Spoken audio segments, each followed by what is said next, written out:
Hello everyone, I'm the Creep's Cabin. I know you use these videos to fall asleep. So before that, like the video and subscribe to the channel. Also, where are you from and what time are you watching? Now get comfortable and relax.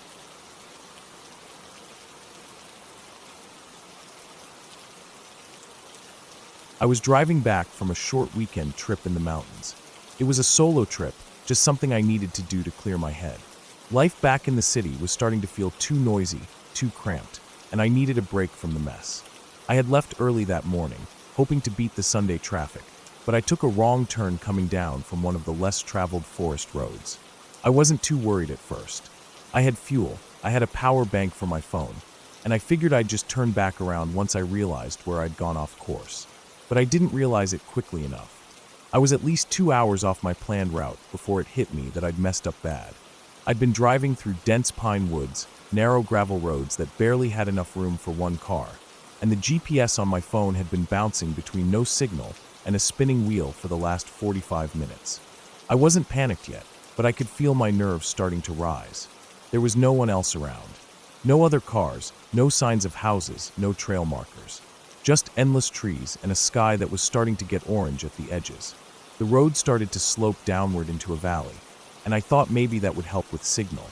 I followed it, thinking maybe it would lead me out. But instead, it dead-ended near an old clearing that looked like it had once been used for logging or farming. The ground was flat, and there were a few crumbling wood posts sticking up out of the grass. Some rusted wire fencing curled around the base of one, almost swallowed by weeds and vines. I pulled over to check my phone again. Still no signal. I got out of the car, stretched my legs, and looked around. It was dead silent. No wind, no birds, nothing. I'd gotten used to the quiet during the trip, but this was different. This wasn't peaceful quiet.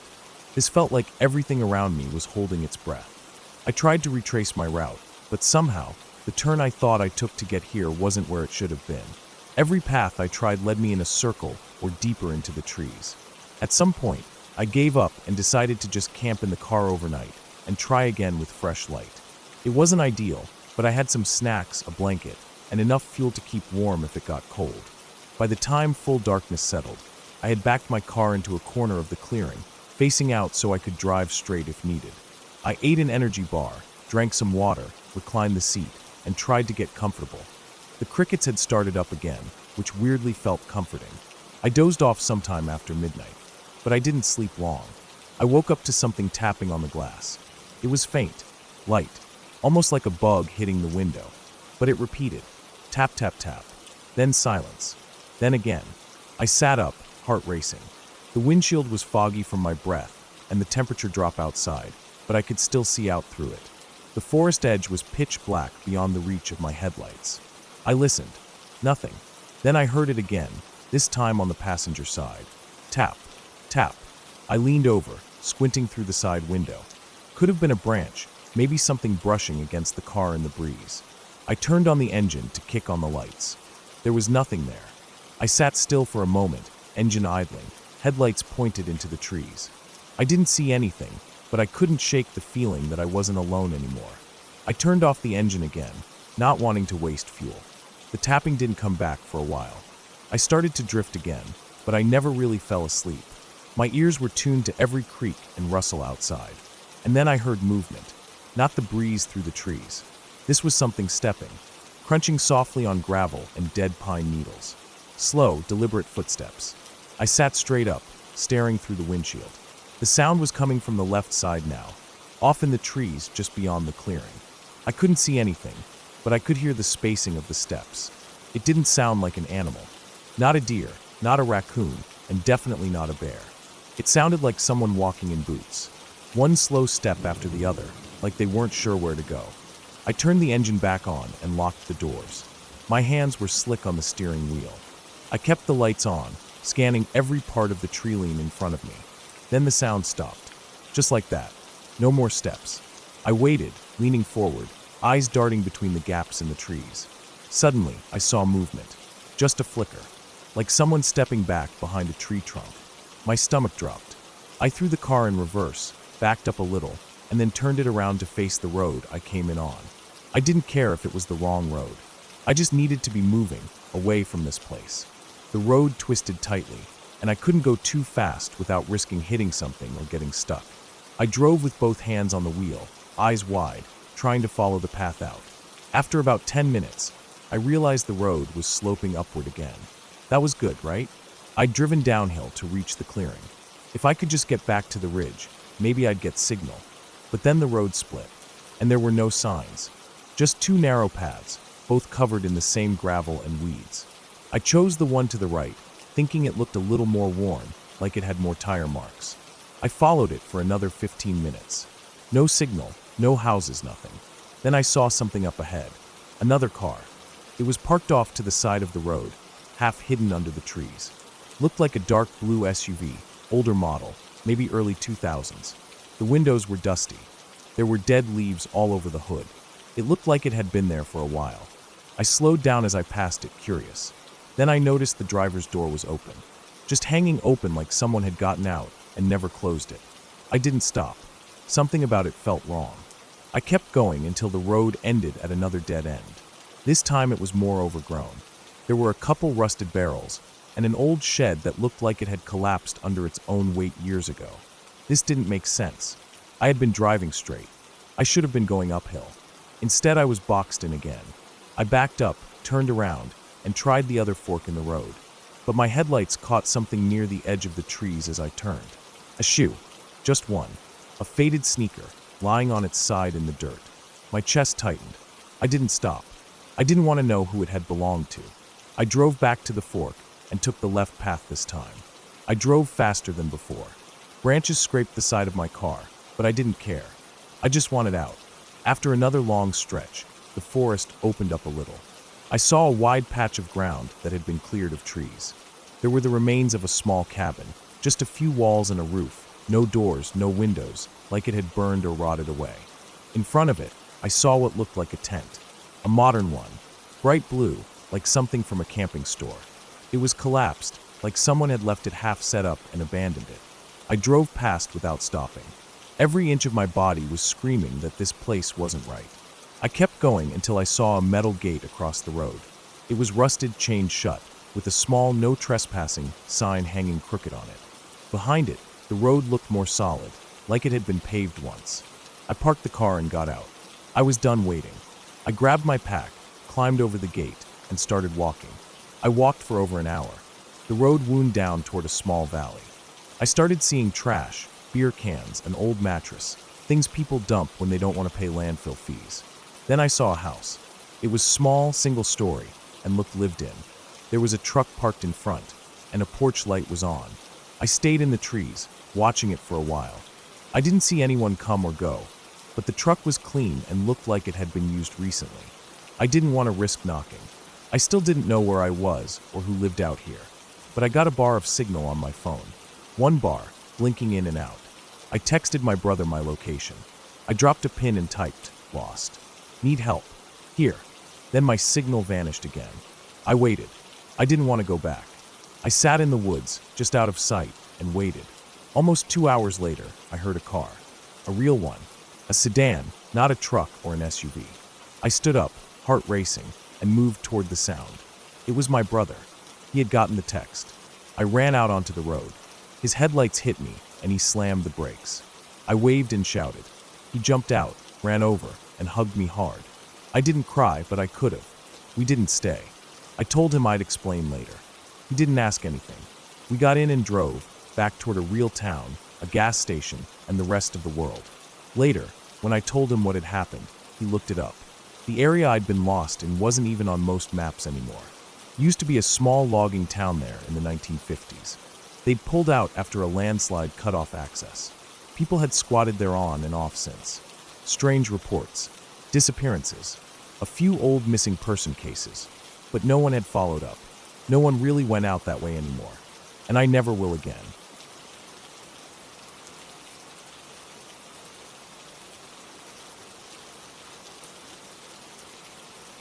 I don't usually talk about this, mostly because it sounds too strange, even though nothing about it is impossible. It wasn't supernatural or unexplainable, just a series of things that happened in a place where no one could help. And I got out. That's what matters now. But I still remember every detail, every moment when I felt like something was wrong and couldn't put my finger on it until it was too late. It happened in northern Utah in early November, a few years ago. The air was dry and cold, the kind that cracks your lips within an hour if you don't use something on them. The days were short and the nights dropped well below freezing. I had decided to take a solo camping trip, something I'd done before in different parts of the West. I wasn't some expert survivalist, but I'd done enough weekend trips and had all the right gear. I had planned to hike into a patch of BLM land near a narrow canyon, the kind of area people sometimes overlook because it doesn't have big peaks or dramatic rock formations. Just a long stretch of juniper and pinyon pine, scrub brush, and rocky outcroppings. But it was quiet, open, and wild enough to be interesting. The kind of place where you can walk all day and not see a soul. That was exactly what I wanted. I parked my car at the mouth of a dirt road that had long since been blocked off by large rocks. There were no signs, no trail markers, just faint ATV tracks that faded as I got deeper into the hills. I'd looked at the satellite view beforehand, picked a spot that seemed flat enough to set up a tent, and close to a shallow wash where I could collect water with my filter.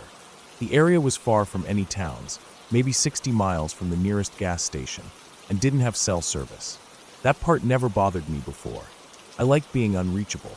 I started walking mid-morning, wearing my pack, hiking poles, and a light jacket. The sun was out, but the wind cut through my clothes like knives if I stood still for too long. The terrain wasn't hard, gentle slopes, patches of loose rock, dry brush, the occasional prickly pear cactus. I made it to my planned campsite by mid-afternoon, around 2 p.m.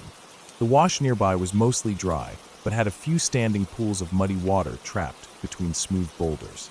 Enough for filtering, as long as I boiled it too. I set up my tent in a small clearing next to a dead juniper tree that had fallen long ago and been bleached by the sun. I unpacked, changed into warmer clothes, and started boiling water for dinner. I didn't realize I wasn't alone until just after sunset. It was that deep blue hour where everything turns colder by the second. The shadows stretch and blend into the rocks and trees. I had walked a short distance from my camp to collect more water from the wash when I saw it, a boot print. It was on the edge of the wash, maybe 10 feet from where I'd been earlier. It wasn't mine. I wear size 11 trail runners, and this print was clearly a boot, a heavier tread, smaller size, maybe a 9. The print looked fresh, pressed clearly into the soft, slightly damp mud near the edge of the standing water. There hadn't been any wind or animals around that would have distorted it. My stomach tightened. I looked around slowly, scanning the nearby trees, boulders, and the path I'd walked in on. Nothing. No sound, no movement, not even a rabbit or bird. I waited for maybe 2 minutes, completely still, just listening. My mind started coming up with explanations. Maybe someone else had hiked in, maybe they passed through earlier, and I didn't notice. But it was so quiet out here. If anyone else had been nearby, I would have heard their steps. And the boot print wasn't there earlier. I was sure of that. I'd knelt down to scoop water from the same pool, and hadn't seen any prints but my own. I filled my water bag quickly and walked back to camp, glancing over my shoulder the whole time. I told myself I was being paranoid. Still, I moved my tent a little farther from the wash, behind a group of boulders that gave me more cover. I left my cooking gear where it was but packed the rest of my stuff back into my pack and kept it inside the tent with me. I didn't start a fire. I just sat in the cold and ate my food quietly, scanning the shadows. That night was long. The wind picked up, howling through the narrow gullies and canyons around me. I kept waking up to every sound: the creak of a branch, the flutter of my tent wall, the snapping of something in the brush. I kept a small fixed-blade knife next to me inside the sleeping bag. Not that it would have done much if something bad really happened, but it made me feel less helpless. By morning, nothing had changed. No new prints, no signs of anyone or anything moving through.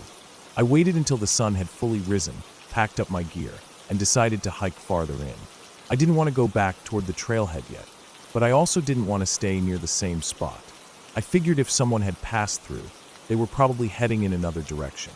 Or maybe it was just some old print I hadn't noticed. I told myself that enough times that I started to believe it. I walked another 5 or 6 miles into the hills, taking a more difficult route through some ridges and rocky plateaus to lose any potential trail. I didn't see anyone. No boot prints, no signs of campfires or gear. Just endless rock and brush. I found a new campsite in a narrow valley between 2 ridges. almost invisible unless you were directly above it. The wash here was bone dry, but I had enough water for a night. I made camp again, trying to shake the feeling that something was off. That night, just after I'd crawled into my sleeping bag, I heard the unmistakable sound of a rock hitting another rock. It echoed down the ridge to my left, followed by silence. It wasn't the kind of random sound wind makes. It was deliberate, sharp. I lay completely still, eyes wide open, listening for more. About 10 minutes passed before I heard it again, this time farther away, maybe on the other ridge. Like someone was throwing small rocks or testing their footing. The sound carried in the cold night air. I didn't sleep at all. When morning came, I made the decision to leave. I didn't even cook breakfast. I ate a granola bar while I packed and got moving as quickly as I could. I took a different route out, following the ridgeline for better visibility. My legs were tired, but adrenaline pushed me forward. The sun was high by the time I reached the area near where I'd camped the first night. I slowed down, scanning everything. The boot print near the wash had been washed out by a bit of rain overnight, but now, just 10 feet from where my tent had been, I saw something new. It was a pile of stones. Not natural. Stacked. Maybe 6 rocks, placed carefully into a cone shape. Someone had made it. I checked around. More prints. 2 sets now, both boots. One larger than the first. They walked in from the west and circled the area. Whoever it was had come through after I left and looked around where I'd been. Then they made that little marker. A cairn. I don't know if it was a signal, a message, or just some weird ritual, but it was fresh, and it wasn't there before. I didn't stay. I kept walking, fast, not running, but close to it. I had maybe 5 miles to get back to my car. I kept checking behind me. Every gust of wind made me jump. My mind was racing, playing through every possibility. Were they hunters? Some strange locals? People living off-grid who didn't want company? Meth cookers? Cartel guys? It could be anything, and none of those options felt safe. About halfway back to the trailhead, I crested a hill and stopped cold. Below me, in the shallow valley, was a man. He was crouched down near a yucca plant, not looking at me, but clearly doing something on the ground. He wore a thick jacket, old jeans, and boots. A pack sat beside him. I ducked down quickly and watched. He didn't move like a hiker. No trekking poles, no map, no water bottle in hand. He stayed crouched for a minute or so, then stood, looked around slowly, and picked up his bag. He walked off toward the west, away from the trailhead, moving quietly and with purpose, like he knew exactly where he was going. I waited until he was completely gone before I moved. I stayed low, following a different route down the hill and around the valley. I didn't want to risk being seen. My legs were shaking the whole time. When I finally reached the dirt road near the car, I felt like my lungs might burst. I practically ran the last 100 yards, yanked open the door, and threw my bag inside. I didn't even change out of my hiking boots or pack anything properly. I just started the engine and drove.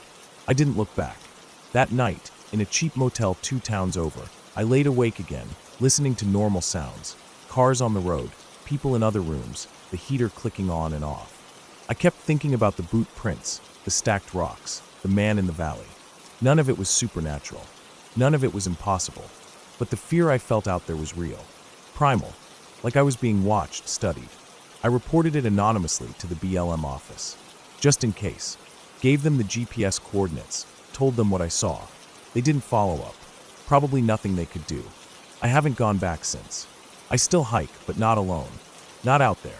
Sometimes, in the middle of the night, I think about that pile of rocks.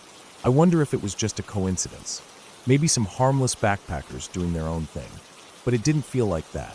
It felt like someone was marking me, tracking me, waiting for me to come back. And I never will.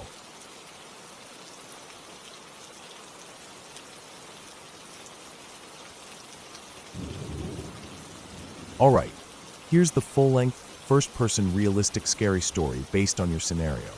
It's written with extensive detail, natural language, no supernatural elements, and a clear ending. I haven't thought about that house in a long time, probably because I've done everything I can to forget about that town altogether. I grew up in a small town in Kansas, the kind of place that doesn't even feel like it belongs to the world anymore. It's mostly forgotten land, surrounded by endless, flat fields, patches of woods that no one has any reason to walk into, and a lot of hollow-eyed people who never left. I got the hell out as soon as I could. But back when I was 16, I didn't know better. I still thought we were invincible. Me and my buddy, we thought we were untouchable. Nothing bad was ever really going to happen to us. Bad stuff happened on the news or in other states. Not in the middle of nowhere where nothing exciting ever happened. But one day something did. We had this habit of driving around back roads for no reason. Burned gas like it was free. We didn't drink, didn't smoke, didn't party much because there wasn't much of a party scene unless you counted sitting in someone's backyard with a cooler full of warm beer and half the town's meth heads showing up uninvited.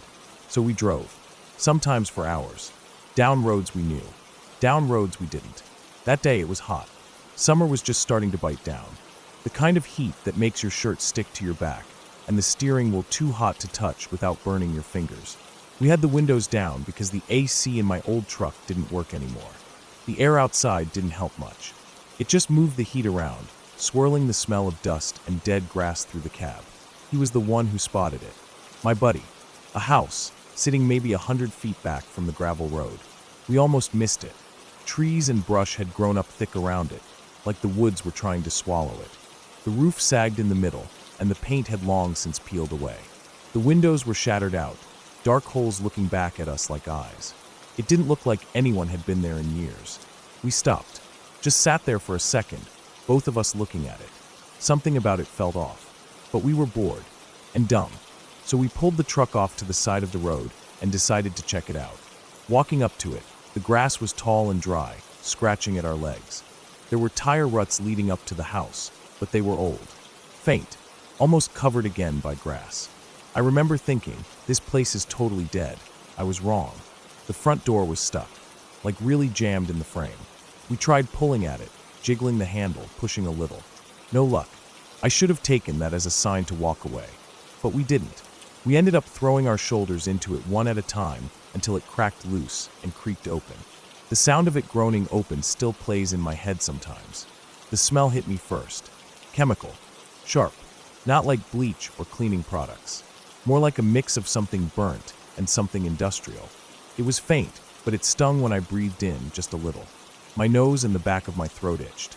I tried breathing through my mouth, but it didn't help much. The air felt heavy in there. Hot, stale, and wrong. Inside, it looked like the house had been ripped apart by animals and then left to rot. Trash everywhere. Broken furniture. A busted TV on its side in one corner. There were stains on the floor. Black, brown, sticky looking. I didn't want to think about what they were. We walked through the living room, stepping over piles of clothes and broken glass. There was a coffee table with a bunch of empty cold medicine boxes on it, and soda bottles that had cloudy, yellow liquid in them. At the time, I didn't really register what it meant. I mean, I knew people cooked meth around our area. Half the town seemed to be on it, but I'd never actually seen any of it firsthand. I thought maybe it was just junk. We figured no one was there. At some point, we came across this doorway with a weird setup. There was a rusty metal can, like an old paint can, sitting just inside the room. It was filled with rocks, and there was a thin string tied from one side of the doorframe to the other, just above ankle height. The string cut right across the opening. We didn't touch it, just stepped over it and moved on. We were curious, not reckless. At least not that reckless. The floor creaked under us as we moved. Every step echoed. I remember hearing a drip somewhere, like water tapping on metal, steady and slow. There wasn't any power in the place. The light that came in through the shattered windows was yellow and harsh, dust swirling in the beams like tiny insects. We decided to go upstairs. The staircase was a mess. Glass shards were all over it, crunching under our shoes as we climbed. The railing was half broken off, hanging by a few screws. The walls were dirty, scratched. Some places had writing on them. Mostly names, curse words, drawings that didn't make much sense. The moment we reached the top of the stairs, everything changed. We stepped into the upstairs hallway, and there he was. A man. Thin. Dirty. His skin looked like it had been pulled tight over his bones. He had no shirt on, just dirty jeans, and his arms were covered in scabs and bruises. His eyes were wide and bloodshot, locked right on us like he couldn't believe we were real. He was shaking. His whole body jittered like he was trying to vibrate out of his own skin. And he had a gun in his hand. A handgun, small, probably a .22 or something close. I didn't know guns that well then, but I knew enough to know it didn't matter what kind of gun it was. It was pointed at us. I froze. He didn't say anything that made sense. Just started yelling. Words came out fast and broken, loud but slurred, like they were tripping over each other. He sounded terrified. He screamed like he thought we were demons or cops, or maybe both. His hand was shaking so hard, the barrel of the gun was swinging side to side. For 1 second, I remember thinking we're going to die, just like that. 2 dumb kids getting shot in a rotting house in the middle of nowhere. Our parents would find out about it on the news. Or maybe they'd never find out. Maybe we'd just vanish, and someone would find our bones years later under a pile of garbage. Then instinct kicked in. We ran. I didn't think. I didn't look back. I heard him yell again, louder this time, more angry, but I didn't hear a shot. Just our feet thundering down the stairs, crunching glass, slamming into each other, slipping on something at the bottom, nearly falling over each other as we clawed at the door. It had slammed shut again somehow. We hit it with our shoulders, cracked it open, and burst out into the sunlight like rats escaping a trap. I don't even remember running back to the truck.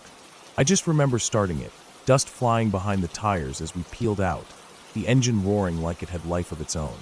We didn't talk. Not for a while. Just sat there, both of us breathing hard, hearts pounding in our ears, staring at the road in front of us. I kept checking the rear view, half expecting to see that guy running after us. But he never came. When we finally spoke, it was short. We both knew what we had walked into. A meth lab. A real one. Not some scene from a movie. The house might have been mostly dead, but it wasn't abandoned. Not completely. Someone was still living in there, cooking God knows what, probably on the edge of his sanity from breathing in those chemicals and living in that filth. Looking back, that string across the door, that can of rocks, it was a tripwire. I didn't realize it then, but I know now. If we had tripped it, maybe it would have made a noise to alert someone. Or worse, maybe it was attached to something more dangerous. Who knows? That guy might have booby-trapped the house thinking cops would come, or other junkies trying to steal his stuff. We were lucky. So damn lucky. I drove past that place a couple years later. It was gone, leveled to the foundation. Nothing left but a patch of dirt and weeds growing wild over it. I didn't stop. Just kept driving, pretending I didn't know what used to stand there. I don't talk about it much.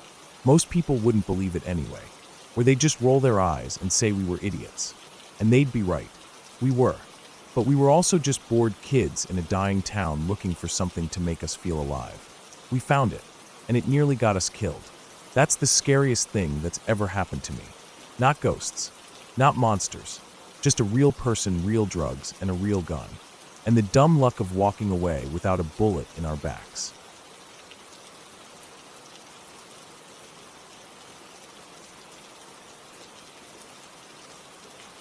It started on a weekend. I wasn't even planning to do anything. My cousin had called me out of nowhere Friday night, saying he had access to a small piece of land out in the countryside. It wasn't too far from the city, maybe 2 hours of driving, depending on traffic. He told me it used to be an old private hunting property that someone had abandoned years ago. One of his friends knew the current owner and had arranged for us to stay there for free. He wanted to go just to get away, maybe shoot some videos for his channel, cook over a fire, and sleep under the stars. No houses, no electricity, no signal. Just pure, empty land. I didn't have anything better to do, so I packed up a backpack with some clothes, a flashlight, my sleeping bag, and a few essentials. We stopped at a store on the way to pick up snacks and water, and we drove out early Saturday morning. The drive was mostly quiet, winding through roads that slowly turned from pavement to gravel to dirt. We saw fewer houses, fewer signs, until eventually it was just trees and shrubs on either side. He had a GPS marker from his friend, and we followed that as far as the car could go. When we couldn't drive any farther, we got out, slung our bags over our shoulders, and hiked the last stretch in on foot. The place was quiet, almost too quiet. You don't realize how much background noise cities make until you're far enough away from them. No distant hum of traffic, no sirens, not even birds at first. Just wind in the trees and the sound of your own steps. Eventually, we found a flat clearing surrounded by trees and decided that would be our spot. My cousin said there used to be a hunting shack deeper in the woods, but it was broken down and full of bugs and spiderwebs. We didn't bother going to look at it. We set up camp, pitched 2 small tents, built a fire ring out of rocks, and gathered some deadwood. The weather was nice, not too hot, not too cold. The air felt fresh. We cooked instant noodles over the fire that night and sat back watching the stars. It was peaceful. We both even joked about how silent the place was. No traffic, no barking dogs, no shouting neighbors. Just the sound of wind and an occasional owl. It was sometime around 11 p.m. when things started to feel different. I had gone to pee in the woods, maybe 20 feet from our camp. I left the small light from my headlamp on and faced a tree. As I stood there, I suddenly felt this strange sensation, like someone was standing just out of view. You know how you can feel eyes on you? That kind of thing. I froze. I didn't hear anything, but the feeling wouldn't go away. I turned my head slowly, scanning behind me. Nothing. Just darkness and trees.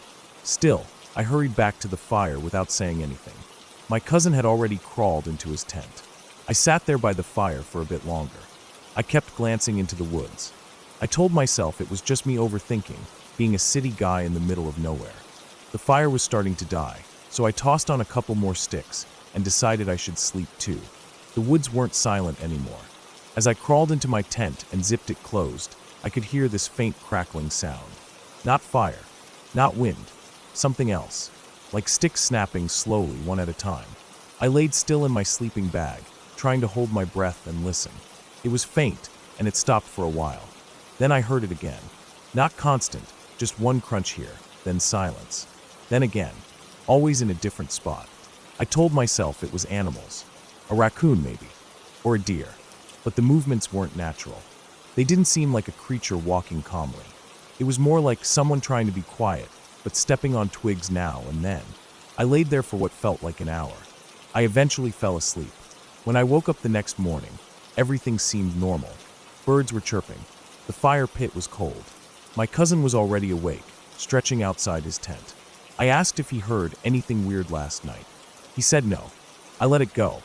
We made breakfast and hiked around the area. Took some photos. Threw rocks into a small stream we found. Everything was calm again. We explored a bit deeper into the woods and eventually came across an old fence made of rotting wood.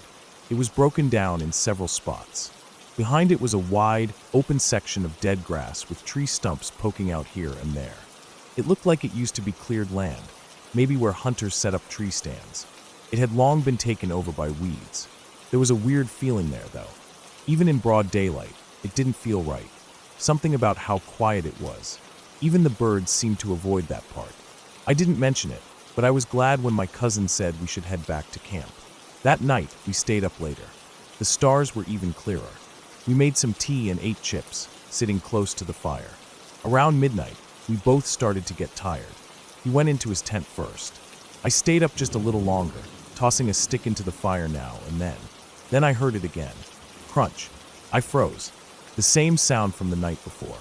A stick breaking somewhere in the woods. I turned my headlamp on and pointed it toward the sound. Nothing. Just trees and shrubs. Crunch. This time to the left. I pointed the light there. Still nothing. I stood up slowly, now fully alert. I held the flashlight steady, trying to see past the first row of trees. My heart started to beat faster. The fire crackled behind me, and I could feel the heat on my back. Then I saw it. A shape. Just for a second. Tall, not wide. Upright. Too tall to be a deer. It moved between two trees, just a flash of motion in the darkness. I couldn't see a face or clothes or even skin. Just a movement. I called out to my cousin, but there was no answer. I wanted to run to his tent, but I didn't want to turn my back to the woods. I kept the flashlight steady and slowly stepped backward until I was at my cousin's tent.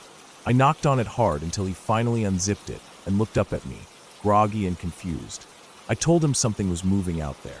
He thought I was joking at first, but when I kept my voice low and serious, he stepped out and joined me by the fire. We stood there for 10 minutes, scanning the woods, but saw nothing. Eventually, he got annoyed, said it was probably just a deer, and went back to bed. I didn't. I stayed up the whole night by the fire. I didn't hear any more footsteps, but I never fully relaxed. When the sun finally rose, I felt like I had been awake for days. I packed up my gear and told my cousin I was heading back early. He didn't argue. I think he saw something in my face. I told him I'd wait by the car. He said he wanted to look around one last time, maybe fly his drone before leaving. He told me to go ahead. I hiked back alone, sticking to the same trail we came in on. I didn't hear anything this time. Just my own boots on the dirt, birds chirping, branches swaying. It wasn't until I got back to the car and waited for over an hour that I started to worry. I tried calling his phone, but there was no signal. I paced around, checking the trail to see if he was coming. Nothing. Another hour passed. I started to panic. I wanted to go back, but I didn't know the way as well as he did. And the thought of going back into those trees alone made my stomach twist. Eventually, I saw him walking down the trail. He was pale, sweating, and walking fast. No gear, no drone. When he got to the car, he didn't say anything. He just opened the door and sat down. I asked if he was okay. He nodded, but his hands were shaking. We didn't talk the whole drive back. Later that night, he texted me one sentence. Something followed me. I tried calling him, but he didn't pick up. I haven't seen him since. He won't respond to texts, won't answer calls. His social media went dark. I think about that weekend all the time. I go over every sound, every step. I try to convince myself it was just animals, just nerves, just an unfamiliar place. But then I remember the shape I saw, the way it moved, the way it was just watching, and the way my cousin came back without any of his stuff. I don't go camping anymore, and I never will again.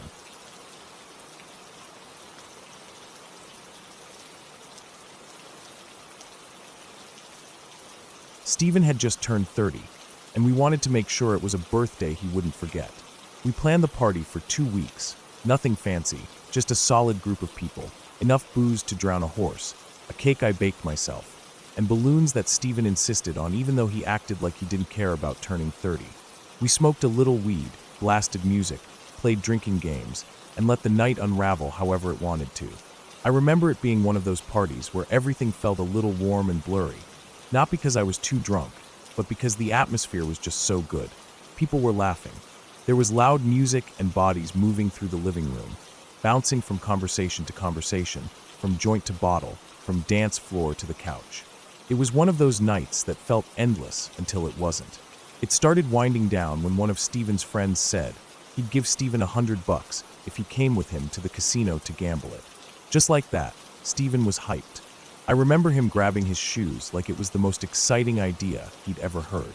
A few other people decided to tag along. Then more people started making their way out the door. In a matter of maybe 20 minutes, the apartment emptied. Just like that, I was alone. I didn't mind. I was pretty used to the quiet. After everyone left, I did a lazy cleanup. I tossed half-full cups in the sink, picked up crumpled napkins, turned the music off, and then went around switching off all the lights except the one in my room. The living room still smelled like weed and sweat and sugar from the cake. The kind of smell that sticks in the air long after the last person leaves. Eventually, I got into my night clothes, loose shorts and a shirt, and sat on the edge of my bed. I turned on the TV, something mindless to fill the silence. Probably one of those shows I don't even pay attention to, just enough noise to not feel completely alone. I was sitting there, not really watching, when I started to hear a sound. At first, I didn't think anything of it, just a dragging sound. Slow, light. Then about 15 seconds later, a soft plop. It was faint, but in the quiet, it stood out. I paused the TV. The dragging came again, same rhythm. Drag, then a few beats later, plop. It went on like that, consistent but far off. I figured maybe something with the fish tank was going wrong in the living room. We had a medium-sized tank by the window. One of the filters had been making weird sounds for a while now. I made a mental note to check on it, but stayed where I was, figuring it wasn't urgent. But the sound didn't stop. It went on for maybe another 20 or 30 minutes. Drag, plop. Drag, plop. I told myself it was the balloon strings shifting from the AC draft, or maybe the tank filter backfiring. I thought about getting up to check, but kept putting it off. It didn't sound threatening, just weird. Then, in the middle of all this background noise, something moved. I caught it out of the corner of my eye. Just a subtle shift by the hallway, something that wasn't there before. I turned my head and stared. Right there at the threshold of my door was a balloon, one of the big metallic ones we used for decoration. Silver, shiny, and shaped like the number 0. I just stared at it. I hadn't noticed it before. I was sure I had seen all the balloons still tied up in the living room or just floating against the ceiling. This one was different. It was low to the ground, the weight on the string dragging behind it. I stared at it for a solid 30 seconds, not moving, just trying to figure out how it got there. No windows were open. The AC was off. There wasn't any airflow strong enough to move a balloon through a hallway, let alone into my room. Then it moved. I don't mean it bobbed in place. I mean it moved. It slid forward. The plastic base dragged across the carpet with that soft scraping sound I'd been hearing. It moved maybe half a foot forward, paused, floated up about 6 inches, then drifted forward again. Then the weight at the end of the ribbon dropped back to the carpet with a soft thud. It just sat there again. I didn't move. I didn't breathe. I just watched, stunned, as the balloon repeated this exact movement. Slow drag, lift, drift, drop. Every couple of minutes, it inched closer to my bed. I looked around my room, searching for anything that could explain it. A draft? A vent. But the air was still. The door hadn't been opened. The windows were shut. The ceiling fan was off. The balloon was deliberate. It was controlled. Minute by minute, it crept forward. It would sit still for a while, then do its slow shuffle again. By this point, my skin was crawling. My body was stiff. Something about this didn't sit right. It wasn't the balloon itself. It was how it moved. It wasn't random. It wasn't chaotic like wind. It was slow, focused. Eventually, it made it all the way to my bed. I hadn't moved. I couldn't. I watched this thing for almost an hour. Now it was right at the edge, the ribbon and weight brushing against the bed skirt. I stared down at it, waiting. Then it lifted, floated just enough so that the curve of the number 0 was eye level with me, and tilted slightly forward. It leaned into my face. I didn't scream, but my whole body reacted. I shot up off the bed, heart pounding, adrenaline kicking in hard. I backed up all the way to the wall, breathing fast, staring at this damn balloon like it was alive. I tried to process it, to force logic into what I just witnessed. I told myself maybe air trapped in the balloon was shifting, maybe static electricity or changes in temperature were moving it. But that didn't explain it. I waited there, leaning against the wall, staring at this object like it might start moving again. But it didn't. Not after that. It just stayed there, tilted slightly forward, as if it had made its move and was now satisfied with getting right up in my face. Eventually, I walked around it. Slowly. I didn't touch it. I didn't want to. I walked out of my room, into the kitchen, and stood there for a while just trying to calm myself down. I poured myself some water. My hand was shaking. Then I turned on every single light in the apartment. Every room. Kitchen, hallway, bathroom, even the porch light. I wasn't about to sit in the dark. Not after that. I walked around, checking every window and door to make sure they were still closed. They were. The air was still. The other balloons hadn't moved. It was just that one. I walked back to my room eventually, peeking in like a kid afraid of monsters. It was still there, still leaning against the bed. I didn't sleep in my bed that night. I closed my bedroom door, turned on the TV in the living room, and slept on the couch. I told myself it was just physics. Something about how the balloon was made, the weight distribution, how it interacted with the air. Maybe residual heat from the party, or a slow leak in the balloon causing shifts in buoyancy. I searched every possible explanation. The next morning, I woke up early. I didn't feel rested. I didn't feel right. The apartment was quiet. Light was pouring through the blinds. I walked back into my room and found the balloon exactly where I'd left it. Still, harmless looking. I picked it up, finally. The string was untied. It had clearly come loose from whatever it had been anchored to. I walked it back to the living room, tied it around the back of a chair, and tried to forget about the whole thing. When Stephen came back later that afternoon, I didn't even bring it up. I didn't want to hear him laugh or tell me I was just high. I wasn't. I was the most sober I'd been all night when it happened. For the next few days, I kept an eye on that balloon. It never moved again. Eventually, it lost its lift and sagged, then drooped down until it just hung from the chair like a used-up party favor.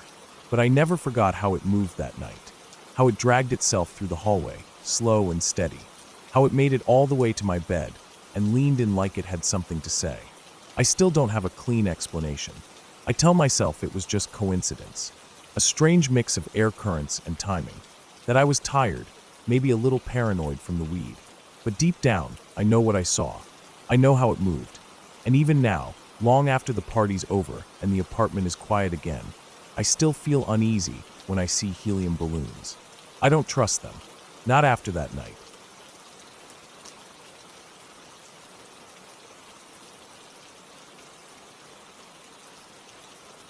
When I was a kid, I had an imaginary friend named Jesse.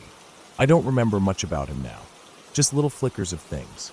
I remember sitting in my room, on the carpet, pushing toy cars along the floor, and feeling like someone was there with me. Not in a scary way, just present. I used to talk to him a lot, according to my parents. I think I remember giving him one of my toy trucks once. But honestly, I thought it was all just the usual stuff kids do. You imagine someone to play with when you're alone, and you grow out of it. I never thought twice about it growing up. But then a couple of years ago, I visited some relatives in Ireland. My family has deep roots there, and every time we go, we end up sitting around a fire or a kitchen table with tea, telling old stories. A lot of them are weird or unsettling, mostly things that happen to distant relatives. People waking up in places they didn't fall asleep, lights in the woods, weird noises at night. That kind of thing. I never took it too seriously. But that night, the stories were getting darker, more personal. My aunt told a story about something she saw on a farm road once, something she wouldn't explain properly. And then my mom brought up Jesse.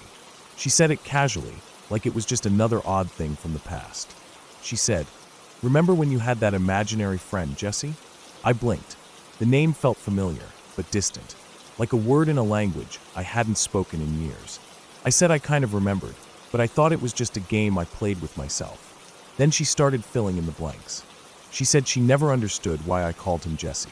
It wasn't a name I'd heard before, apparently. No one in the family had that name, and none of her friends did either. We didn't know any Jessies. She said it was strange because I was barely talking at the time, just a few words here and there, and yet I said his name very clearly. Jesse. Then she told me about this time when my dad was getting ready for work. He was an electrician back then, working in a mine not far from where we lived. I was about 2 or 3. She said one morning, just before he left, I asked him to bring back some coal for Jesse's gran. Not for us, not for a toy, for Jesse's gran. She said I was really specific about it, and serious, like it was important. My dad kind of laughed it off and said okay, but both of them thought it was strange. What really got me was what she said next. We were on a day trip when I was little, to a place we went to a lot when I was very young. I don't remember the trip itself, but she said we were walking near a hill with an old graveyard at the bottom of it. Just a small one, not like a big cemetery. She said I suddenly took off running. I was barely out of a stroller at the time, but I bolted. She and my dad ran after me, thinking I was just being a typical toddler. But I didn't run randomly. I went straight through the gates of that graveyard, past rows of headstones, and stopped in front of a small grave. She said I stood there for a long time, just staring at it. I wasn't talking, I wasn't playing, just staring. And the name on the stone was Jesse. She said they didn't know what to do, so they just watched. After a while, I turned around and walked back to them without a word. I didn't talk about it, didn't explain. And the weirdest thing is, we never went back to that place again. That story stuck with me long after that night ended. I couldn't stop thinking about it. I told myself there had to be some explanation. Maybe I heard the name somewhere and just remembered it. Maybe I saw the grave before and it stuck in my mind somehow. But it didn't feel like that. It felt different. I felt like I'd forgotten something that was once important to me. When I got back home, I started going through old photo albums. I was looking for pictures from that time, hoping maybe I'd see something that would jog my memory. There were a few photos of me playing alone in the living room, a few at the park. Nothing weird. But then I found one where I was sitting on the floor in my room, with a second juice box next to me. No one else in the picture. Just me. But the second juice box was there, opened, like someone had been drinking from it. I asked my mom about it, and she said she used to give me 2 sometimes because I insisted. One for me, one for Jesse. I found myself thinking about the grave. I wanted to know more. Where it was, who he was, if there were any records. I texted my mom about it, and she gave me the name of the place. It was a tiny village not far from where some of our distant cousins still lived. I ended up messaging one of them, asking if the graveyard was still there. They said it was. I don't know why I felt so compelled, but I booked a flight. I told myself it was just a coincidence, a story that got blown out of proportion over time. But I had this strange urge to go, to see the grave again, even if I didn't remember it. Something about it wouldn't let go of me. The village was small, barely more than a collection of houses and a single shop. I stayed at a little bed and breakfast run by an older couple who were friendly but quiet. They told me the graveyard was still there, down the old path near the church. I walked there the next morning. The sky was gray, and the grass was wet from the rain the night before. Everything smelled like soil and moss. The graveyard was just as small as I imagined. Maybe 20 graves, all old. Some were so weathered the names were barely readable. I walked slowly, checking each one. Then I saw it. A small stone, sunken slightly into the earth. The name on it was Jesse Murphy. No date of birth, just a date of death, 1921. Age 7. I stood there for a long time. I don't know what I was expecting to feel, but I didn't feel fear. I felt strange, like standing in a place I'd once known well, but hadn't visited in years. I noticed that the stone had a small chip in one corner.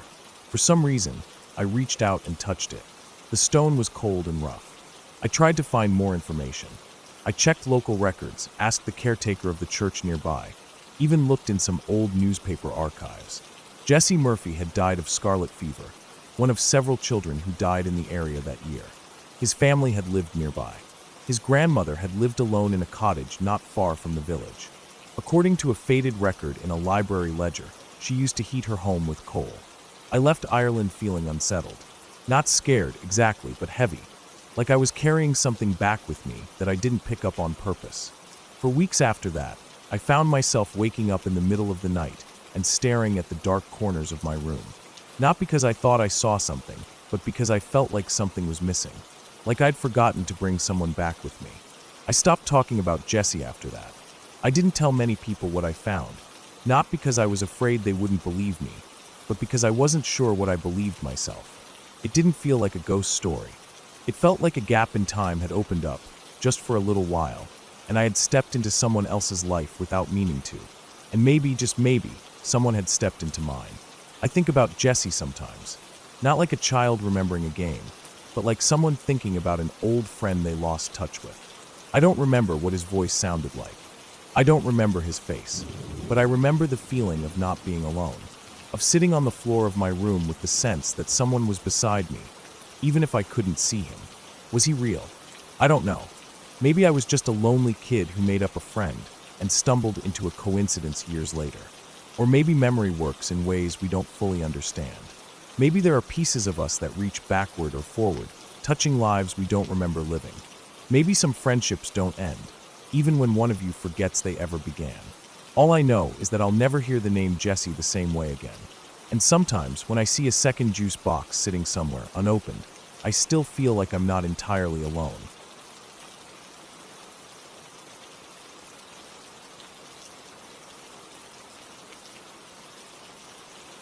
When I was about 6 or 7 years old, my family decided to take a summer vacation up to a small island in Maine. My memory of that time is cloudy in places, like watching an old tape that flickers and skips, but some moments are crystal clear. The kind that stay with you no matter how old you get. We had rented an old house on the edge of the island, right on the water. You could hear the waves lapping at the rocks if the wind came in the right direction. It should have been peaceful. Maybe it was for someone else. But for me, that trip never stopped being strange. The island itself was small, maybe a couple dozen acres at most, and only accessible by ferry. There were only 6 or 7 other houses scattered around it, and every one of them looked like it had been there for a century. Peeling paint, sagging porches, windows that looked like they hadn't been cleaned in decades. The people who lived there were mostly old. Not just retired, but old. Most had white or silver hair, bent backs, thin wrists, voices that never rose above a murmur. All of them seemed to move in slow motion, like they were being cautious not to disturb something they knew was always watching. Except for one man named Bubba. Mid-40s, big hands, strong back, always in boots and overalls even in the summer heat. He fished for a living, hauling in bluefish from the bay and gutting them on a makeshift table behind his weather-worn shack. He looked out of place among the elders, but nobody ever really explained how he ended up there. He mostly kept to himself. I only remember him because his name was Bubba, and even as a kid, I found that funny. The house we stayed in looked like it hadn't been touched in decades. Every part of it smelled like old wood and musty books. The floors creaked with every step. The furniture was stiff and heavy, like it was carved out of tree trunks. There was no television, which bothered me more than it should have. The water came from a well pump in the kitchen that groaned every time we used it. The pantry had shelves lined with glass jars filled with things I didn't recognize. pickled vegetables, dried roots, dark liquids. What stuck with me most was the books. Hundreds of them. They were everywhere. On shelves, stacked on tables, even in the bedrooms. Most were brittle and yellowed, their covers falling apart. Some were handwritten journals with dates going back over 100 years. There were also framed photographs hanging on the walls. Black and white portraits of children in uniforms, old teachers with stern faces, large groups of kids posed stiffly in front of the same building we were now sleeping in. I didn't pay much attention to them at first. At night, the backyard came alive with rats. Not mice. Rats. Big ones. Dozens of them. They'd scurry around the yard, darting in and out of the weeds, rustling through old sheds and piles of driftwood. You could hear them bumping into things, squeaking to each other. My parents tried to keep me away from the windows once it got dark, but I saw them more than once. I remember thinking they weren't afraid of people. That was the strange part. They didn't run away when the lights came on. They just stared. And then there were the neighbors, the old women from the other houses. Every time we made dinner, they'd show up. Not all at once. Usually one or two at a time. They'd knock on the door holding blueberry pie, jars of jam, or a platter of fresh bluefish. They always knew. We never told them. There was no way they could have seen us. The kitchen didn't face the road. But somehow, they knew when the food hit the table. They'd smile, say almost nothing, hand over the food, and walk back down the road slowly. Always slowly. I didn't like it. I didn't like how quiet they were, or how they always seemed to be watching, even if you didn't see them. A few nights into the trip, my parents began hearing singing. At first it was faint. They said it would start and stop, maybe 20 or 30 minutes at a time. It wasn't every night, maybe every other. The first couple times, they assumed someone on the island had a radio or maybe an old record player. But the songs were always the same. Simple tunes. Melodies that sounded like lullabies. The kind of songs you imagine kids singing in a classroom long ago. They asked around. Nobody admitted to hearing anything. Bubba shrugged it off. The old women just smiled in that tight-lipped way they had. After that, my parents stopped asking. Then came the second to last night. I remember it more clearly than anything else. We had just finished dinner. It was warm out, a thick kind of humid that made your shirt stick to your back. My dad opened some windows to let air in. That's when we heard it. All of us. My parents, my sister, me. It wasn't faint this time. It was loud enough to feel like it was inside the house. Dozens of voices. High-pitched. Soft. All singing the same slow song. No instruments. No rhythm. Just voices. Like a children's choir, but with no joy in it. No life. We stood in the living room, frozen. My dad stepped outside. My mom followed. I stayed at the screen door, just behind them. The air was completely still. No wind. No animals. Just the sound of kids singing. But there were no kids on the island. None.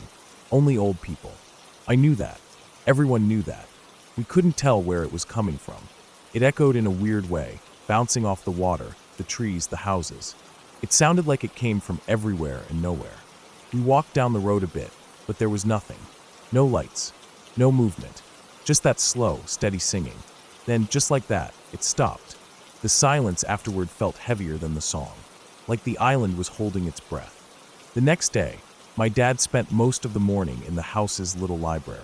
He said he just wanted to look through some of the books and maybe figure out how old the house really was. I didn't think much of it until he called my mom in, and they started whispering in the next room. I snuck in when they weren't looking. The book was a large scrapbook, dusty and fragile.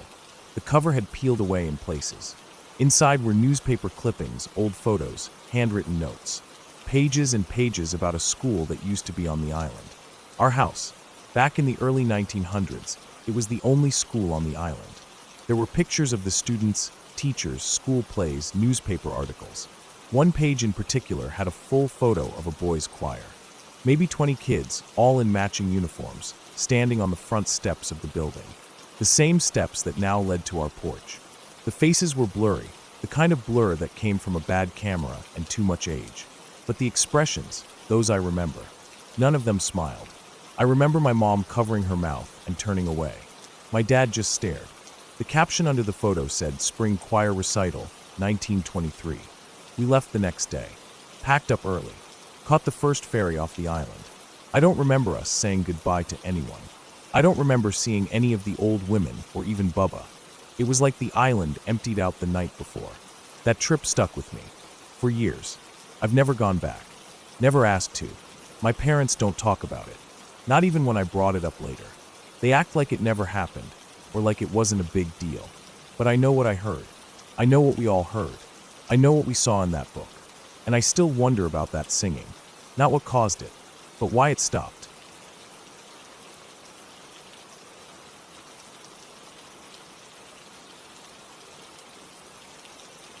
I remember the story as Dad told it.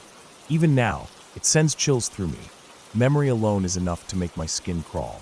He was around 12 at the time, and his cousin, whom I'll call Jay, was about 8. Dad's aunt had driven down from Louisville that weekend and brought Jay along to stay with the family. Everything seemed normal at first, just a weekend visit. But from the very start there was something odd in the air. When Jay arrived, Dad remembers him being pale and quiet. That night, Jay told Dad he'd had a terrible dream. He was in a coffin and couldn't get out. He said it softly, the sort of voice small children use, uncertain and afraid. Dad, trying to calm him, told him not to be silly. He assured him everything was fine, adults told him. But Jay didn't smile or shake it off. He just looked down at the floor, uncertain. The next morning, Grandpa and Dad were going to the feed mill to pick up a load of grain from a tractor trailer. Jay said he wanted to come along. No one in the family objected. The morning was cool but bright. Grandpa's old Ford pickup was polished and blue, engine purring. Jay climbed in beside Dad in the bench seat. Grandpa started the engine, shifted it into drive, and they rolled off down the country road. They passed the small church graveyard on the edge of town. Dad remembers the gravestones leaning over the fence, some old, others new. Jay broke the silence with a question. Grandpa, if I were in a coffin, would they bury me in that graveyard? Grandpa laughed and said maybe one day, but a long time from now. Don't worry. Dad felt uneasy hearing it, but he laughed too. Kids say strange things, he thought. They reached the feed mill, roaring with machinery and the smell of grain and oil. Workers in overalls loaded the truck. Dad watched Jay hop down, wander near piles of oats and corn, kicking at chaff. It was louder than usual, but calm. They finished, climbed back into the truck, and drove back home. Jay seemed more quiet now, quieter than before, almost withdrawn. That Sunday morning came with bright light through the windows, hymns drifting through the house. Everyone got dressed, put on their Sunday best. In the car on the way to church, Dad remembers Jay clutching his mother's hand tightly, as if seeking future reassurance or comfort. Jay didn't speak much, just stared out the window at stone fences, fields stretching out, and occasional farmhouses. At Sunday school, the kids were together. The teacher welcomed them in gentle tones. Eventually, she asked, "Does anyone want to tell us what it's like to be with Jesus?" Jay raised his hand. The classroom quieted, and Jay spoke softly. "I want to know what it feels like." The teacher started to carry on with the lesson plan, reading passages. But Jay's voice cracked. He began to cry quietly, tears running down his cheeks. He said, "I really need to know." It wasn't whining or fussing. It was something different, more urgent, deeper. The teacher paused and gently shifted. She began describing what heaven might be like: light, peace, reunion. Jay listened, wiping tears, staring at the cross on the wall behind her. Later, after service and lunch at the church fellowship hall, some families lingered. Jay played lightly with other children, laughter echoing. Dad and Grandpa talked in low voices about the miracle stories. They laughed softly, but Dad noticed Jay's smile was gone. He looked tired, as though something inside had shifted. Then came the tragic moment. Jay crossed the road from the church parking lot, heading to the car with his aunt.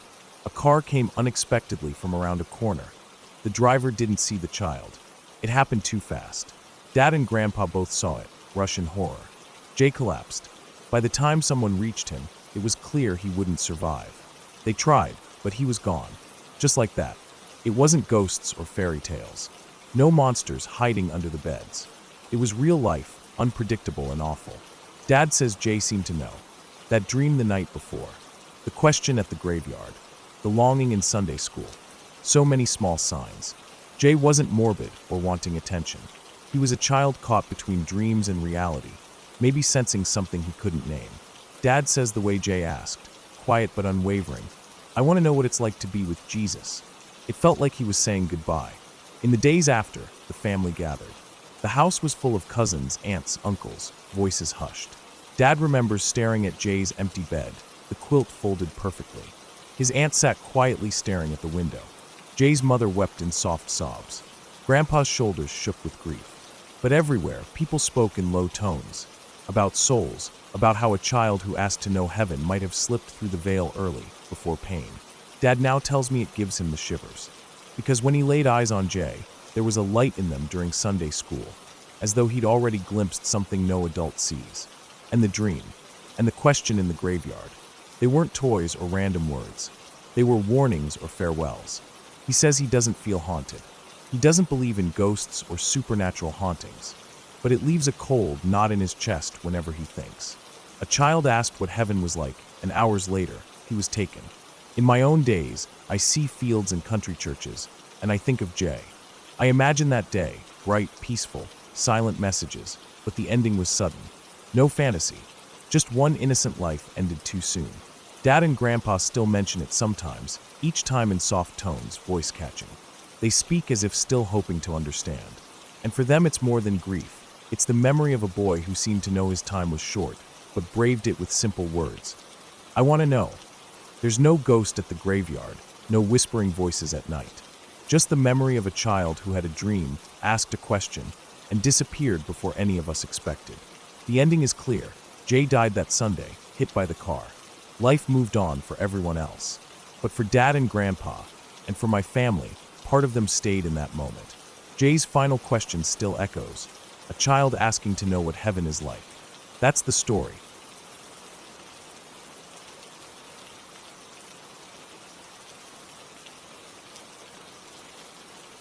I step out of my car at the edge of the gravel road, the engine ticking as it cools. My heart pounds, not from excitement, but from the strange hunger in the silence around me. The evening air is damp and cold, mixed with the faint odor of wet pine and rotting leaves. I have no company, no conversation, just me and the heavy world breathing around me. I came here because I thought I could fix something, repair a broken generator in the power station at the old logging camp. I drove nearly 2 hours into the woods. Along the way, I passed splintered tree stumps, decaying logging trucks left to rust, and a few derelict trailers. I told myself all that history was behind me. Now I stand before a squat concrete shed marked with fading letters. The doors hang off their hinges. I pull a flashlight from my backpack and step inside. The smell hits me first: machine oil, metal, damp earth. My boots sink slightly in the mud floor. I sweep the beam around. A rusted generator sits in the center, cables trailing off into the walls. I bend and feel its weight beneath my fingers. My hands are steady. I know what to do. Minutes stretch into hours. I test wires, swap fuses, check oil levels, clean contacts. My flashlight beam shakes as sweat drips down my scalp and drips into my eyes. Outside, darkness deepens until my view through broken windows is nothing but black shapes of trees. I sit upright and wipe my face on the sleeve of my jacket. I pause and listen. No wind, no animals. I realize the forest has grown still. Even the distant drip from leaking pipes stops. I grip a socket wrench and shut off the fuel line.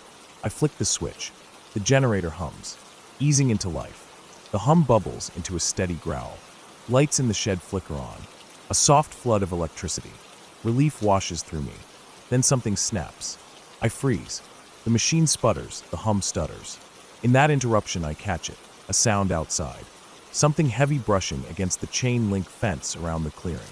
I don't want to look. I don't look at the windows. I breathe. Oil drips from the generator, a tiny rhythm beneath my pounding heart. The hum returns, steadier now. Just as I flip the final switch to power up the nearby cabins, I hear another sound. The generator labors, and beyond it, the faint echo of footsteps, crunching over gravel. They stop.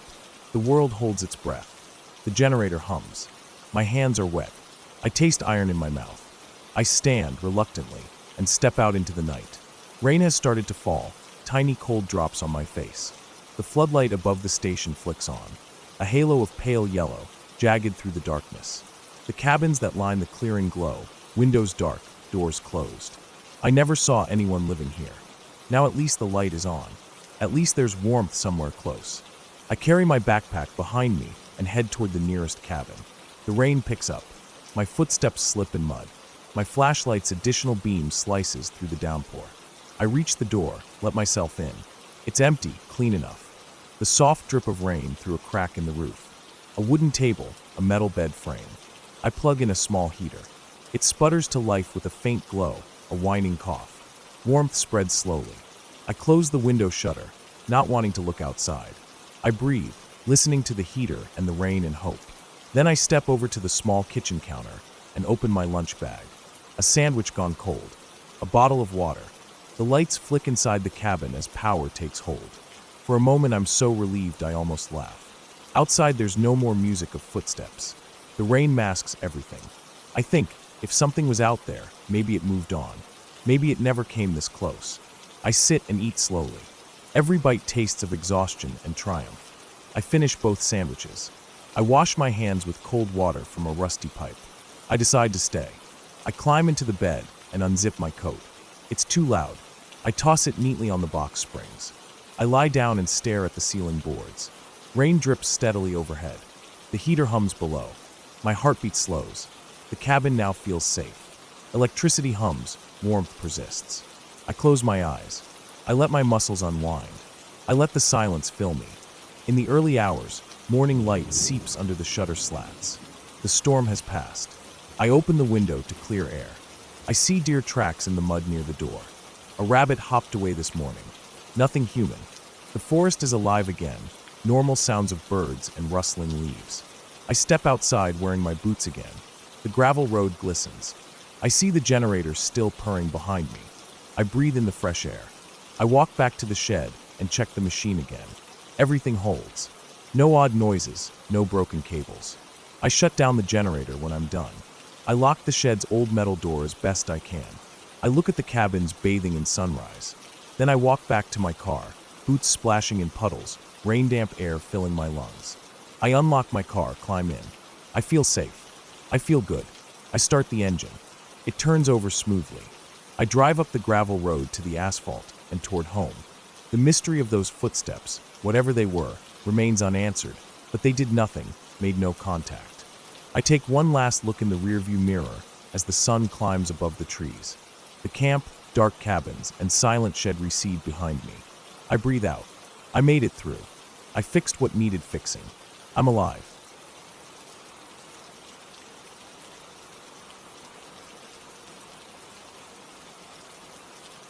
It was supposed to be a quiet weekend. I had driven out alone to a cabin a friend of mine owned, deep in the hills of western Montana.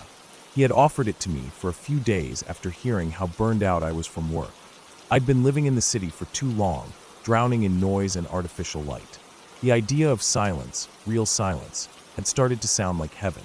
No cars, no phones, no crowds. Just me, the woods, and some peace. The cabin sat about 20 miles off the main road, reachable only by a narrow gravel trail that twisted through the trees like a snake. My old truck struggled with the climb, the tires spitting gravel as I made my way higher into the forest. It took almost an hour to get there after leaving the highway, and by the time I parked and stepped out, I was surrounded by total quiet. The cabin wasn't much, just a one-room wooden box with a tiny porch and a chimney poking out the roof. No power, no cell signal, no running water. There was a wood stove in the corner, a stack of firewood beside the porch, and an outhouse 20 feet off to the side in the trees. It was perfect. I felt something in my shoulders relax for the first time in months.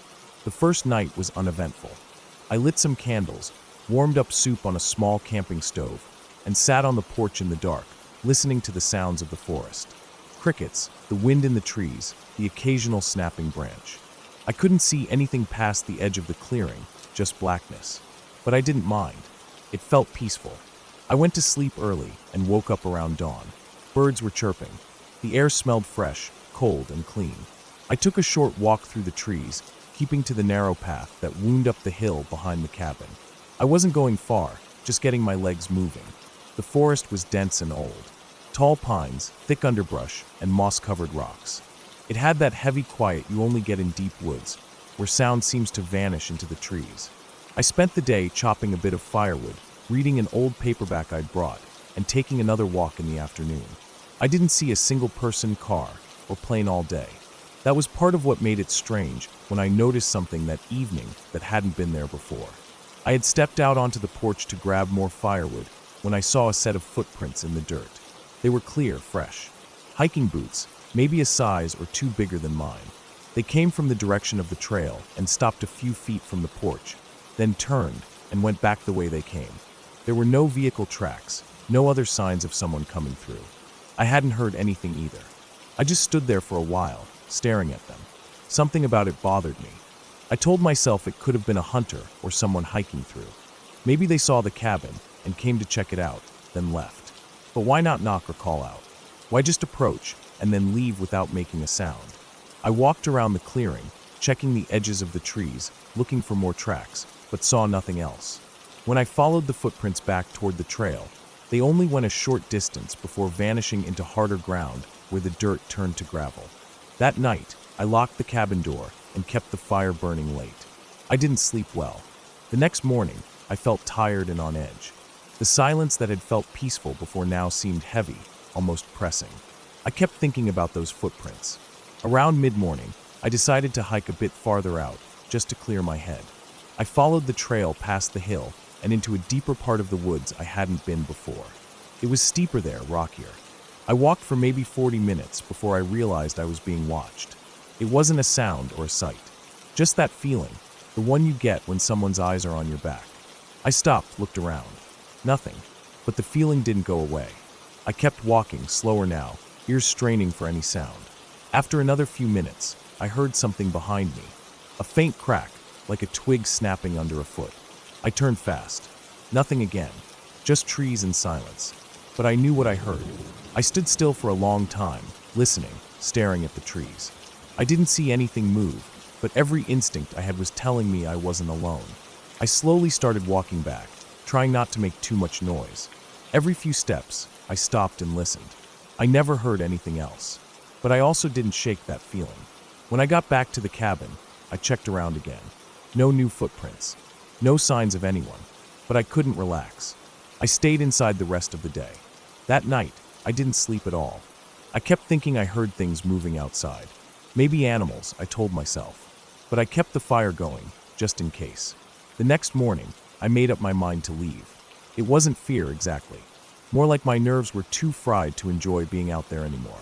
I packed my things, made sure the fire was out, and locked up. I had just loaded the last bag into the truck when I saw something that made my stomach drop.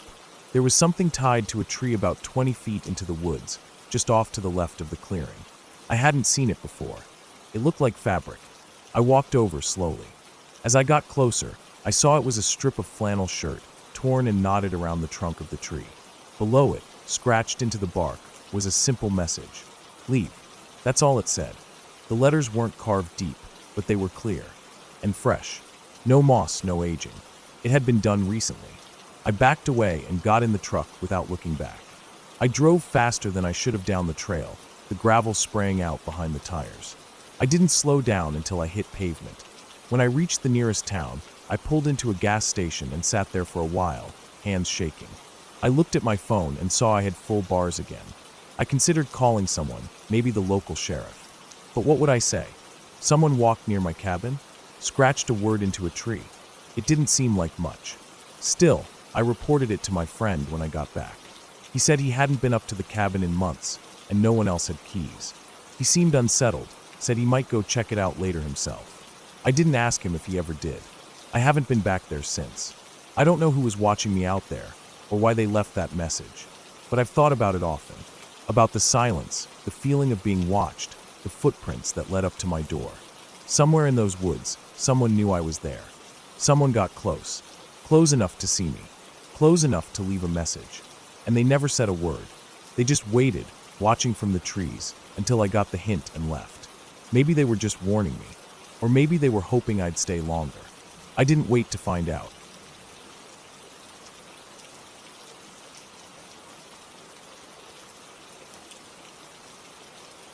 I took a few weeks off work that summer. Everything had been building up, long hours, missed weekends, no real rest. I needed time away from the city, away from people, away from everything. I remembered this old place up north, a small cabin a friend had told me about a couple of years ago. It was deep in the woods, miles from the nearest town, the kind of place people go when they want to be forgotten for a while. It wasn't on any website or rental service. You had to know someone who knew someone. I called the number I'd saved, and a man's voice told me it was still standing, still empty, and I could use it as long as I didn't mind roughing it. I packed what I thought I'd need: canned food, water jugs, a couple gas canisters, my camping stove, a sleeping bag, a thick coat just in case the nights got cold. I loaded up my old Jeep and started driving north early one morning. The highway gave way to narrow roads, which turned to gravel, and eventually just a single dirt track winding through pine and birch forest. It was late afternoon by the time I reached the cabin. It looked rough but solid. A single story with a sagging porch, peeling green paint, and a roof patched with different colors of shingles. The windows were dirty but unbroken. There was no electricity. I had to pump water by hand from a rusty spout out back. Inside, it was dusty and smelled like damp wood and old cloth. But there was a working fireplace, a cot with a mattress, and a table with two mismatched chairs. It was enough. The first 2 days passed easily. I hiked a little, read books I'd been meaning to finish, sat by the fire at night with a flashlight and some music from my old portable speaker. No cell signal, which was perfect. The silence was thick but peaceful. I saw deer the first morning, just standing between the trees, watching me. A few squirrels, birds I didn't recognize. The woods were full of small noises, but nothing threatening. It felt good to be out there, really alone. But on the third day, something changed. That morning started like the others. I boiled water for coffee, ate a couple granola bars, and set out to explore a little deeper into the forest. I brought a small day pack: water, a knife, a flashlight, and a snack. I wandered aimlessly, following a small stream for a while, then cutting uphill toward a ridge I thought might give me a view of the area. It took longer than I expected. The trees were dense, the ground uneven. Roots twisted under the dead leaves, and I had to watch every step. I slipped a couple of times, nothing serious, but enough to slow me down. When I reached the top, I could see over the treetops. Miles of forest in every direction. No houses, no towers, no roads. It felt good, but I didn't stay long. The wind picked up, and it had a bite to it. I turned back and started heading down, trying to retrace my steps, but the forest looked different now. The light had shifted. I walked for a while before realizing I wasn't seeing anything familiar. I stopped and looked around. The trees were close together, all thin trunks and tangled branches. No sign of the stream. No path. Just forest. I took a breath and reminded myself I'd been in worse situations. I pulled out my compass. I'd come mostly north to get here, so south should take me back toward the cabin. I adjusted my pack and started moving again, more carefully this time. After maybe an hour of steady walking, I started to notice something strange. The forest was quiet. Too quiet. No bird calls, no rustling in the underbrush, not even the wind. It was like someone had turned the volume all the way down. I stopped walking and listened. Nothing. Not even my own breathing seemed to make a sound. That kind of silence doesn't feel natural. It presses against your ears, makes you nervous. I turned slowly, scanning the trees. Everything looked normal, but I felt like I was being watched. I picked up my pace. No running. I didn't want to trip or get more lost, but I moved fast. Every so often I thought I heard something behind me, like a footstep or a branch snapping. But every time I stopped, it stopped too. I told myself it was just an animal. A deer maybe, following from a distance. Or just my imagination. But the feeling didn't go away. The light was fading fast. I hadn't realized how late it was getting.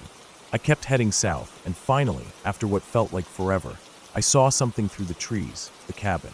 Relief hit me hard. I didn't even bother to be quiet anymore. I stomped through the underbrush, up to the porch, and inside, slamming the door behind me. I sat there for a while, just breathing. I checked my watch. It was nearly 7 p.m. I hadn't planned to be out that long. I got the fire going, made some food, and tried to shake off the unease. But even inside, I couldn't relax. I kept hearing things outside. Not close, not loud, but steady. Small thumps, branches cracking, something brushing against the walls. I told myself it was just wind or animals moving around. But it kept happening. That night I barely slept. I kept the flashlight in my hand and listened to every sound. At some point I must have dozed off, because I woke up suddenly to a sharp noise, like something hitting the window. I sat up fast, heart pounding. I didn't move, didn't turn on the light. Just sat there in the dark and listened. Nothing followed. No footsteps, no voices. Just silence again. After a long time, I laid back down, but I didn't sleep much after that. The next morning was gray and cold. I stayed close to the cabin, gathering wood, checking the area. I found prints around the back, not boots, not shoes. Bare feet. Large, maybe a man's, but the shape was off. Toes spread too wide, arched too high. No tread marks.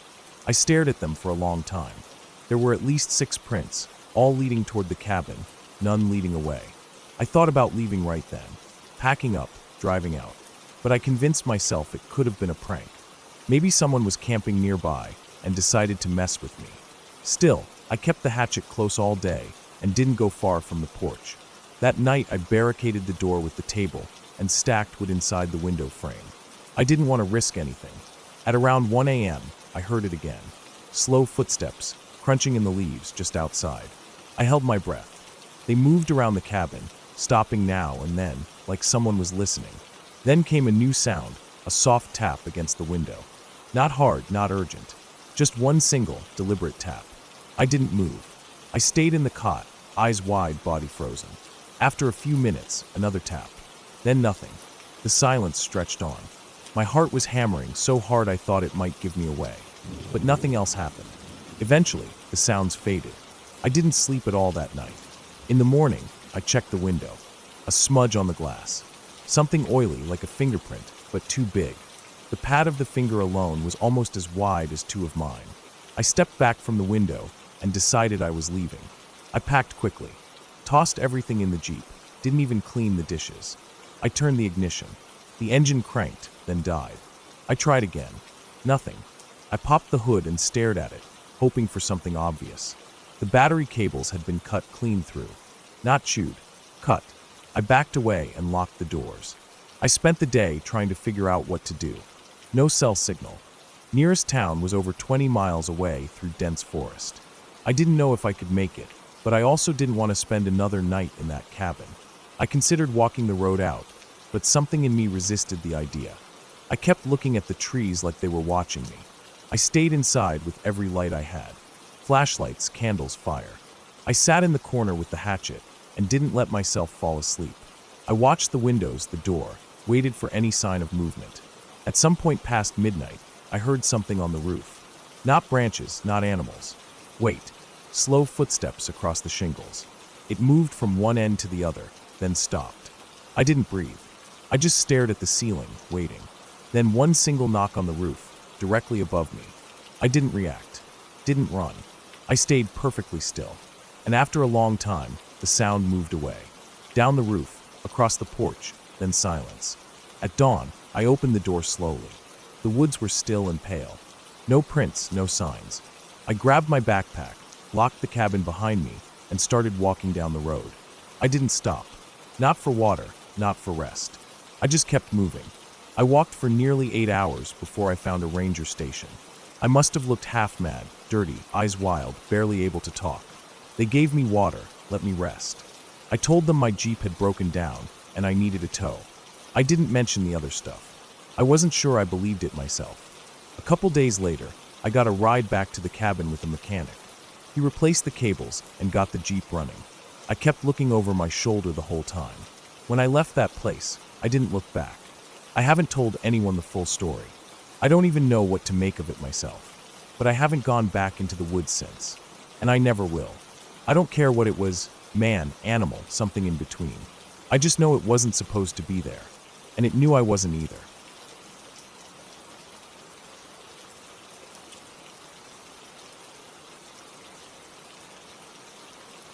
I never really liked driving at night, especially on roads I wasn't familiar with. But that week, I had no choice.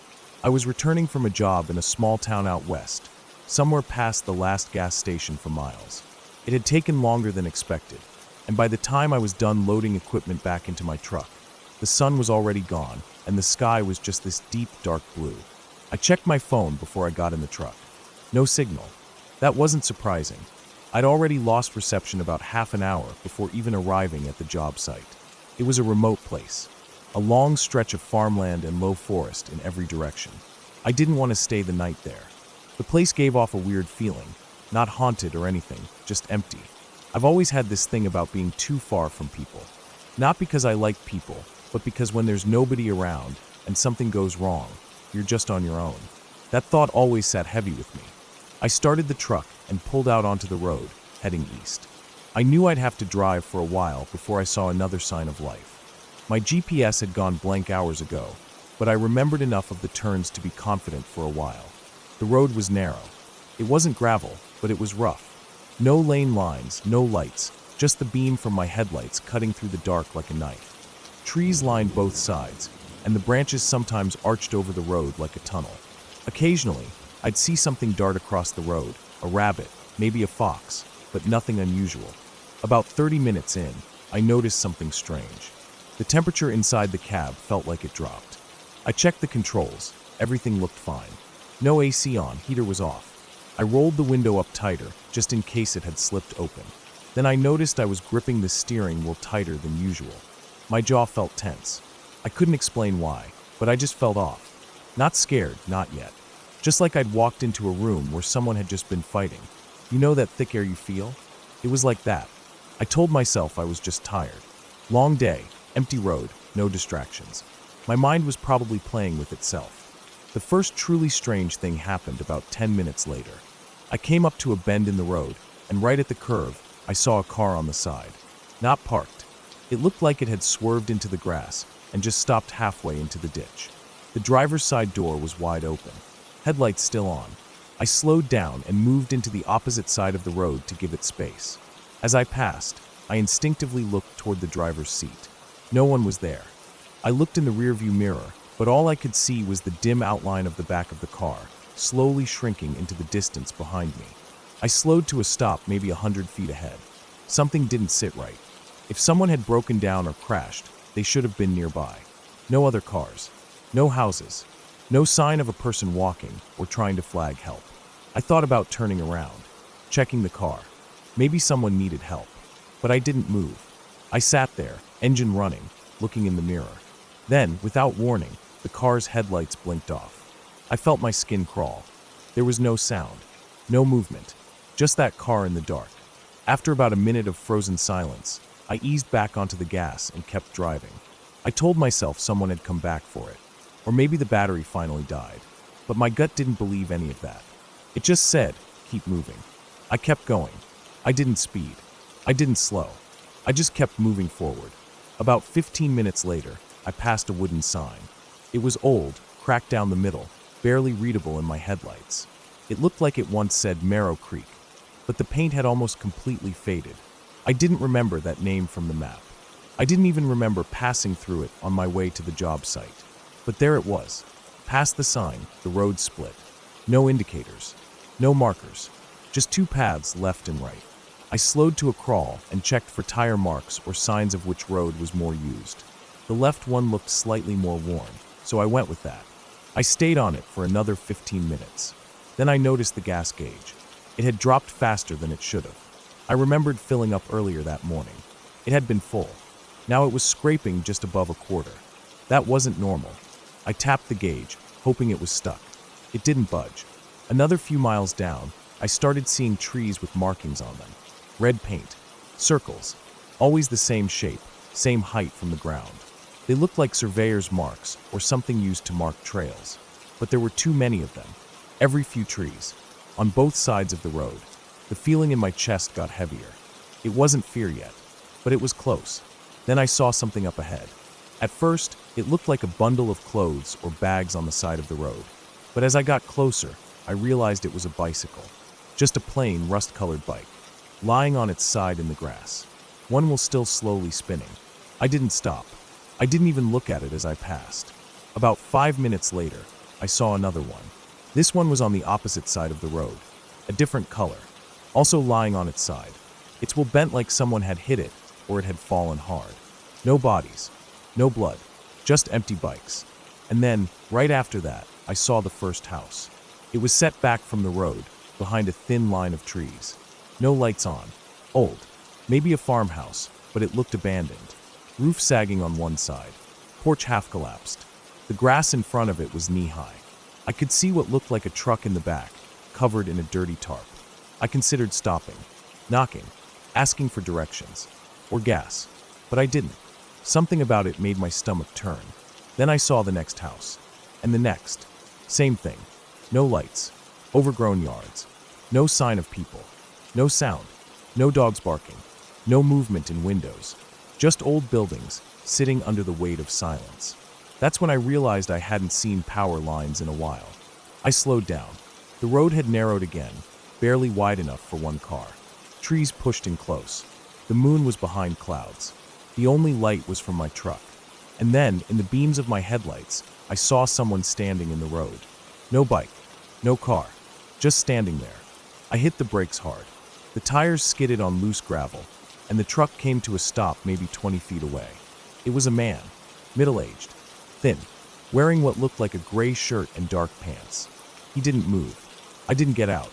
I didn't even open the window. I leaned forward to see better. My headlights lit him up clearly, but there was no expression on his face. He wasn't looking at me, just straight ahead, like he was in some kind of trance. After what felt like a full minute, he turned and walked into the woods. Slow, no panic, no reaction to the truck. He disappeared into the trees. I waited a while, then slowly drove forward again. But I didn't feel alone anymore. I couldn't see anything in the mirrors. But that feeling that I was being watched clung to me the rest of the drive. About 10 minutes later, I saw another sign. It looked brand new. A simple board nailed to 2 posts. It read, "Turn back." I stopped the truck, just stared at it. Who put that there? Why? I'd gone too far to turn back. I had no clue how to even retrace my steps. So I kept going, but now I was fully alert. Every sound, every shadow, every flicker outside the headlights made me jump. My hands were sweating, even though the cab was cold. Then I came around another bend and saw lights up ahead. Not streetlights, headlights. 3 of them, parked across the road, side by side, blocking the way. Old cars, beaten up, no plates. Their engines were off, but their headlights were on, blinding me. I stopped the truck again, waited. No one came out. No movement. Just those cars like a barricade. I didn't honk. I didn't flash my lights. I just slowly reversed. Turned into a side path I'd barely noticed. It was rough, barely a trail. My truck bounced and rocked over every rock en route. I had no idea where I was going, but I needed to get off that road. Eventually, the trail opened into a small clearing. Just enough room to park. I killed the engine and lights. Silence. I sat there, breathing hard, heart racing. I don't know how long I waited. Maybe an hour. Maybe more. Eventually, I dozed off in the seat. When I woke up, the sun was rising.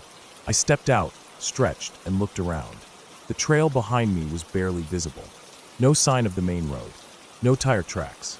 But everything looked different in daylight. Less threatening. Just trees. Grass. Sky. I got back in the truck, found the trail again, and followed it until I found another road. Paved. With lane markings. 15 minutes later, I was at a gas station. I asked the clerk where I'd come from. She looked at the mud on my truck, confused. "There's nothing out that way," she said. "No towns. No roads. Not for years now." I didn't argue. I just filled the tank, washed my face, and drove home. I never figured out what that place was. No names matched the signs I saw. No roads on any map matched the ones I'd taken. But I still think about it. And I still won't drive unknown roads at night. Not anymore.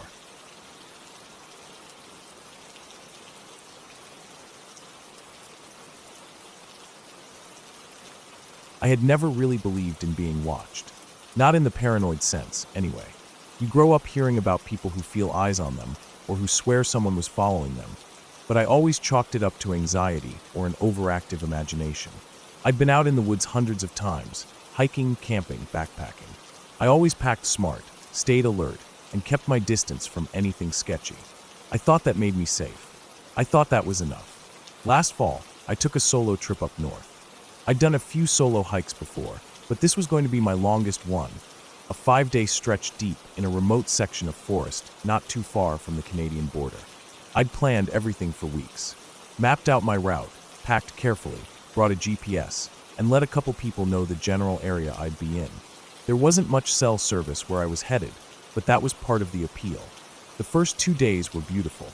Cold mornings, clear skies, and the quiet kind of stillness that you can only get miles from roads or power lines. I stuck to the trail, made camp before dusk, and slept soundly both nights.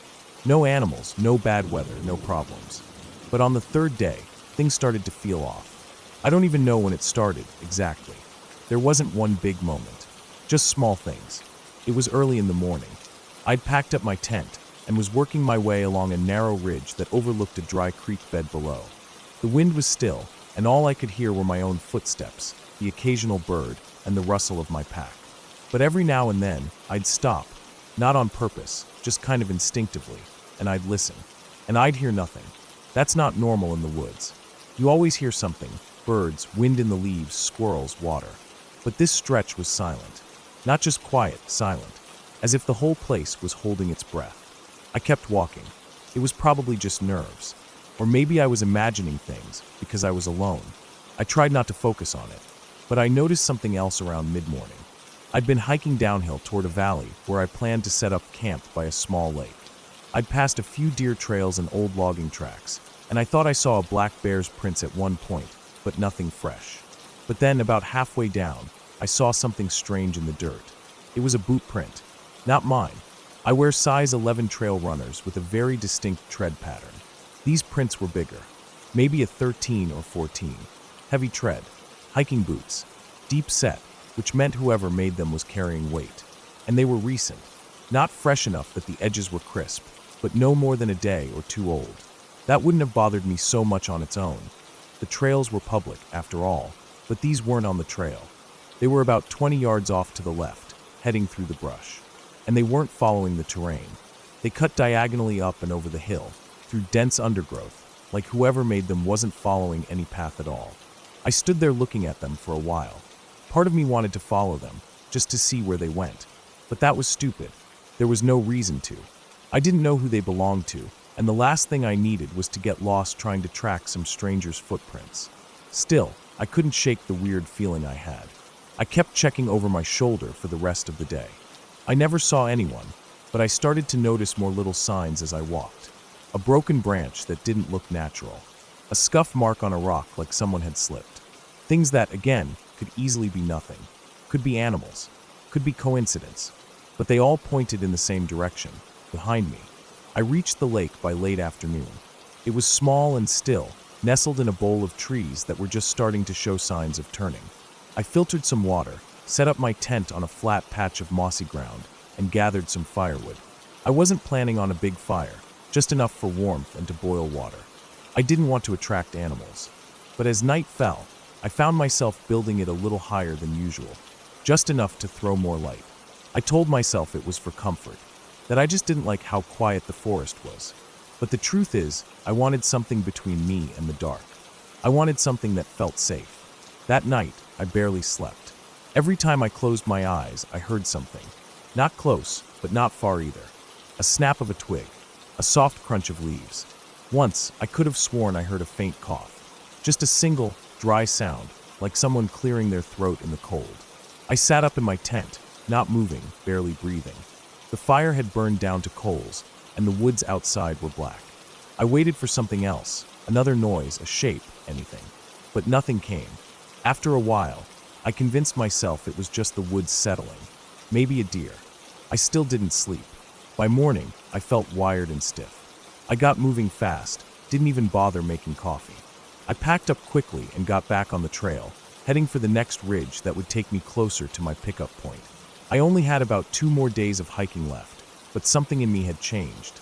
I wasn't enjoying it anymore. I wasn't relaxed. I kept checking behind me, kept pausing to listen. I felt like I was being watched, like someone knew exactly where I was. Around noon, I came to a split in the trail.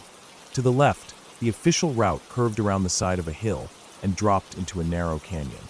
To the right, there was an old logging road, overgrown and clearly unused, but it cut across a high slope and rejoined the trail a few miles ahead. I didn't think long. I chose the logging road. I figured, if someone was following me, they'd expect me to stay on the trail. If I took the road, I could double back, or at least buy myself some distance. I know it sounds paranoid, but by then, my gut was screaming that something was wrong. I made good time up the slope. The old road was rough, with fallen branches and weeds, but it was open enough to move fast. I kept looking for signs behind me. I saw nothing, heard nothing. but I also didn't relax. I knew that didn't mean I was alone. About 3 miles in, I stopped to rest. I crouched behind a thick pine trunk, drank some water, and tried to slow my breathing. That's when I saw it. Across the ravine, maybe 200 yards away, up near the tree line, a shape. Not moving, not clear, just a figure standing still.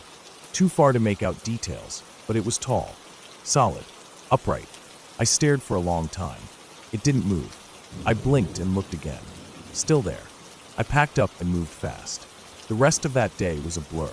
I hiked until my legs burned, cutting through brush, scrambling over rocks, sometimes losing the road entirely. I wasn't even following the map anymore. I just wanted distance. I just wanted space. By the time I stopped, it was well after dark. I didn't make a fire. I didn't cook. I found a narrow dip between 2 rocks, laid out my sleeping bag, and crawled in fully clothed. I kept my knife close. I kept my headlamp off. I waited. I didn't sleep at all. The next morning, I moved before sunrise. My GPS had a signal again, and I used it to locate the fastest way back to the trailhead. It meant cutting across uneven ground and skipping the last section of the trail entirely, but I didn't care. I needed out.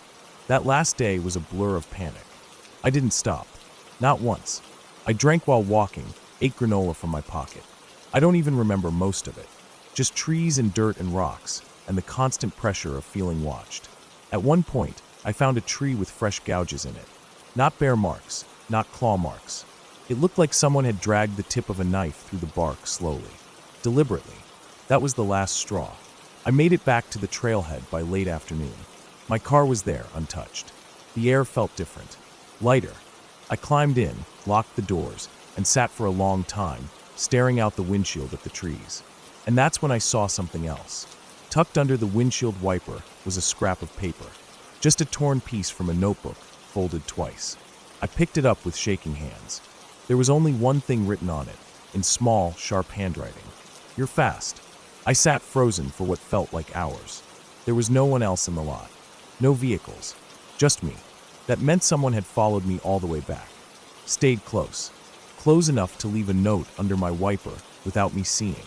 Close enough to know what I was doing. How fast I was going. How scared I'd gotten.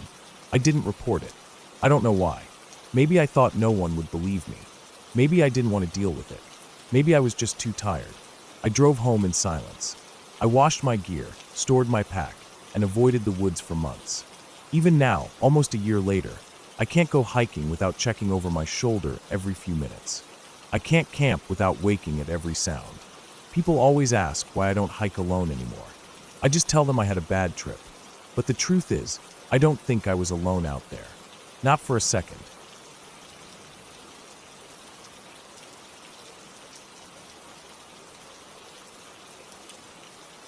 I had been working construction for nearly 6 years, mostly on residential jobs. My back was always stiff in the mornings, and my hands were permanently rough. Still, I liked the work. There was something solid and satisfying about finishing a job you could point at and say, "I built that." Most of our projects were in or around the city, but once in a while, we'd get a rural gig that pulled us far off the grid. This one started like that. My boss said we had a new client, some guy who bought land way out near the foothills. He wanted a storage shed and some basic framing work done for a cabin he'd build later. The land was cheap, isolated, and the road to it was barely more than a dirt track. It was the kind of job that didn't pay great, but none of us were in a place to turn it down. It was a 4-man job. Me, Colin, Terry, and Julio. Colin and I drove out first to check the site and drop off equipment, while the others would join us 2 days later. We packed the truck with the usual: tools, jacks, supports, fuel, food for a few days, tents, and a backup generator. There was no signal out there, so we brought a CB radio for emergencies, just like always. The place was farther out than I expected. After leaving the highway, we drove another 40 minutes on a gravel road that narrowed into a winding trail through trees. The last 2 miles were the worst, deep ruts from old logging trucks and narrow enough that we had to fold in the side mirrors. The trees pressed in so close I kept thinking the paint on the truck would come back shredded. When we reached the site, it didn't look like much, just a flat clearing cut out of the woods with a small creek running along one edge. The guy had done some of the land prep himself, felled a bunch of trees, burned the brush, and dumped gravel. We found a metal stake in the ground with red tape that marked the future cabin's corner. We got to work unloading, staking out the shed's frame, checking the soil, and prepping the lumber. By sunset, we had the basics squared away and built a small fire to heat up some canned beans. It got dark quickly, and without cell service or any light pollution, the sky was just endless black. The stars looked fake, like a planetarium ceiling. Colin set up his tent maybe 15 feet from mine. We didn't say much as we settled in, just the usual grunts and tired sighs. I lay there listening to the wind moving through the trees, the creek gurgling nearby. It was peaceful, almost too peaceful. Around midnight, I heard something. I wasn't fully asleep yet. It was a kind of soft crunch, leaves or twigs maybe. I figured it was a deer or raccoon. Then I heard it again, slower this time. The way it moved didn't sound like any animal I could name. It had weight. That was what made my skin tighten. It wasn't scrambling like a raccoon or light-footed like a deer. It sounded like something placing its feet down with thought, deliberately. I sat up and looked out through the mesh. Nothing. Just dark trees and the faint outline of Colin's tent. The sound had stopped. I waited a long time, body tensed up like a coiled spring. Eventually, I eased back down. Must have been nothing.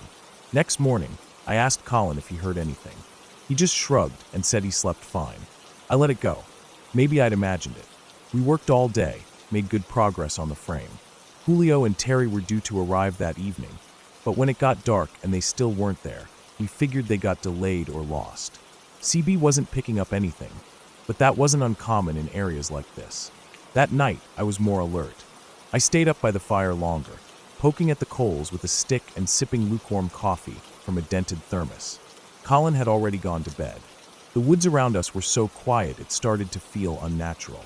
I started focusing too hard on background sounds, the whisper of wind through the pine needles, the occasional creak of a shifting tree. Then I heard it again. Same sound, same slow, careful steps, but this time it was closer. I turned off the lantern and crouched low behind a pile of cut lumber. The firelight flickered low, throwing moving shadows that didn't help my nerves. I held my breath and tried to follow the sound. The steps circled slowly around the site, never coming into view, just outside the reach of the firelight. I couldn't tell if it was one person or two. Sometimes the spacing between steps shifted like someone stopping and starting again. I stayed crouched until my knees hurt, then quietly slipped back into my tent and zipped it slowly. I held my hammer tight against my chest and didn't sleep at all. Morning came gray and cold. I checked around the site and found nothing. No prints, no disturbed dirt, no snapped branches. Colin looked at me like I was going off the deep end. Julio and Terry still hadn't shown. By afternoon, we were running low on gas for the generator, and I told Colin we'd need to siphon some from the truck if they didn't show by night. He agreed, but I could tell he was getting worried too. That evening, we heard an engine in the distance and nearly jumped with relief. But the sound faded before it reached us. No vehicle ever arrived. The fire was smaller that night. We were rationing wood until the others arrived with more supplies. Colin turned in early again. I stayed up. It was around midnight when the sound came again, this time from the opposite side of the clearing. I grabbed a flashlight and the hammer again, stepped out quietly, and tried to see where it was coming from. I aimed the light toward the trees. Nothing. Then I heard the sharp snap of a branch, loud, like someone stepped on it hard. The flashlight trembled in my hand as I scanned again. Still nothing. And then I caught it. A shape. Not an animal. Not deer-shaped. More like a person crouched low, just behind the tree line. I stepped back slowly, turned, and hurried to Colin's tent. I shook the tent and whispered his name, but he didn't respond. I unzipped it halfway and found it empty. His sleeping bag was there, but it was flat and cold. My stomach dropped. I ran back to the fire and called out his name. Nothing answered. Not even birds stirred. I circled the site twice with the flashlight and hammer. Still no sign of him. No note. No trail. I couldn't understand how someone could disappear without a sound. I didn't sleep at all. I sat near the fire with the hammer across my lap and the flashlight in my other hand, burning through batteries. The woods felt alive in a bad way, watchful. At first light, I packed everything I could into the truck. I tried the CB again. Still dead air. I drove fast, bouncing hard over the ruts, scraping against the tree limbs. It took me over an hour to reach a point where I had enough signal to call the boss. When I told him what happened, he went quiet. Then he said Julio and Terry never left the city. Their car broke down that morning, and they hadn't even packed yet. They had been planning to call and tell us they'd be a day late, which meant we were completely alone out there. Colin was never found.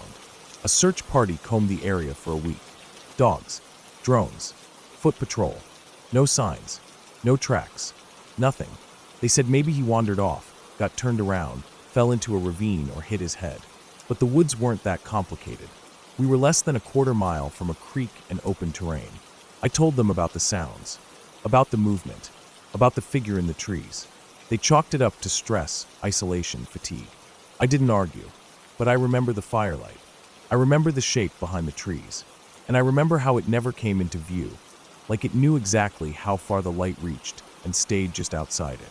I remember how the steps circled, how deliberate they were, and how they always came at the same hour of night.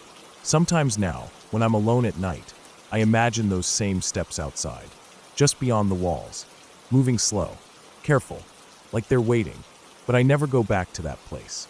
The land is still there. The shed was never finished. No one took the job after that.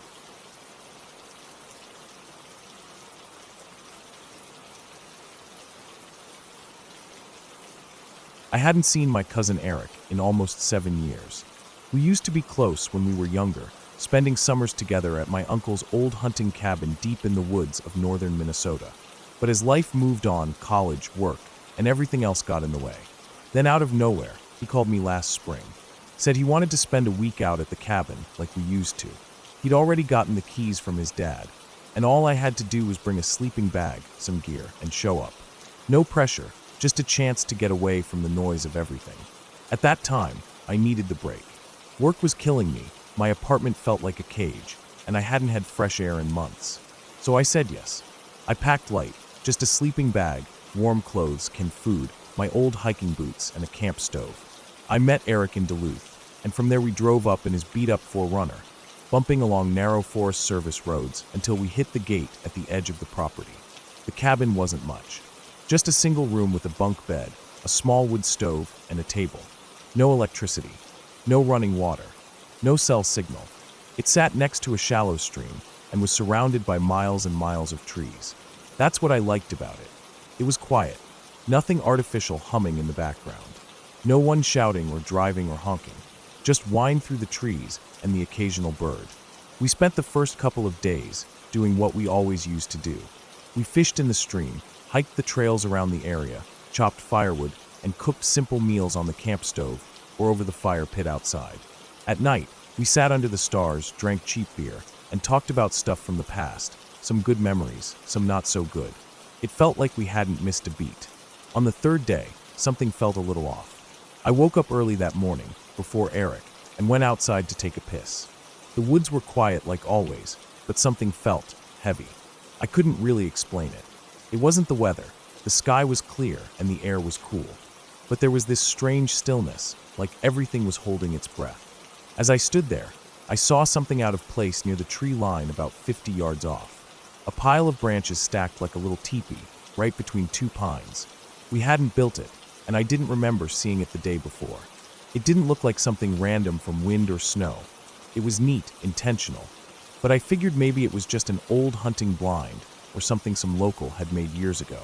When Eric got up, I told him about it. He shrugged, said it was probably nothing. He didn't seem worried, so I let it go. We spent most of the day out hiking toward a small lake we remembered from our childhood. It was about 5 miles through the woods, and by the time we got back to camp that evening, we were dead tired. I almost forgot about the weird structure near the trees. That night, just as we were settling in, I went out to the firewood pile to grab a few more logs. I had my flashlight with me, and when I swept it across the woods, I thought I saw someone standing just beyond the trees. I froze.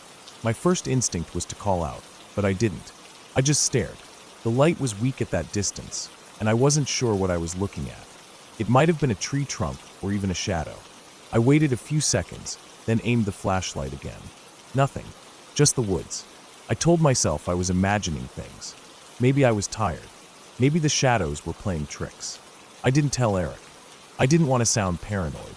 The next morning, I went back to that spot where I'd seen the little teepee structure. It was gone. completely gone. No branches, no footprints, no signs that anything had ever been there. That's when I started to feel something wasn't right. I walked in circles around the area, scanning the ground for broken twigs or anything out of place, but there was nothing. That whole day, I kept looking over my shoulder. The woods didn't feel open anymore. They felt tight, like they were watching us. That night, I had trouble sleeping.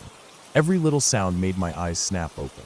At some point, just after midnight, I thought I heard footsteps outside the cabin.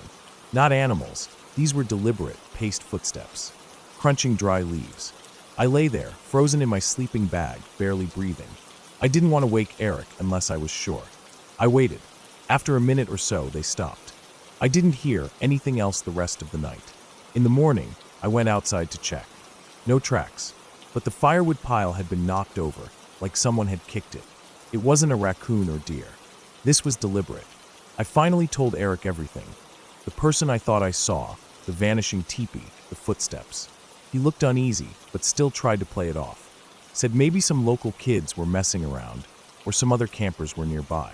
But there weren't supposed to be any other cabins or sites for at least 10 miles in every direction. We both agreed to keep our eyes open and maybe cut the trip short if anything else weird happened. That day, we didn't go far from the cabin. We stayed close, gathering wood and checking the area. Around noon, we heard something snap in the woods. Not a branch falling, more like someone stepping on a stick. Loud. Close.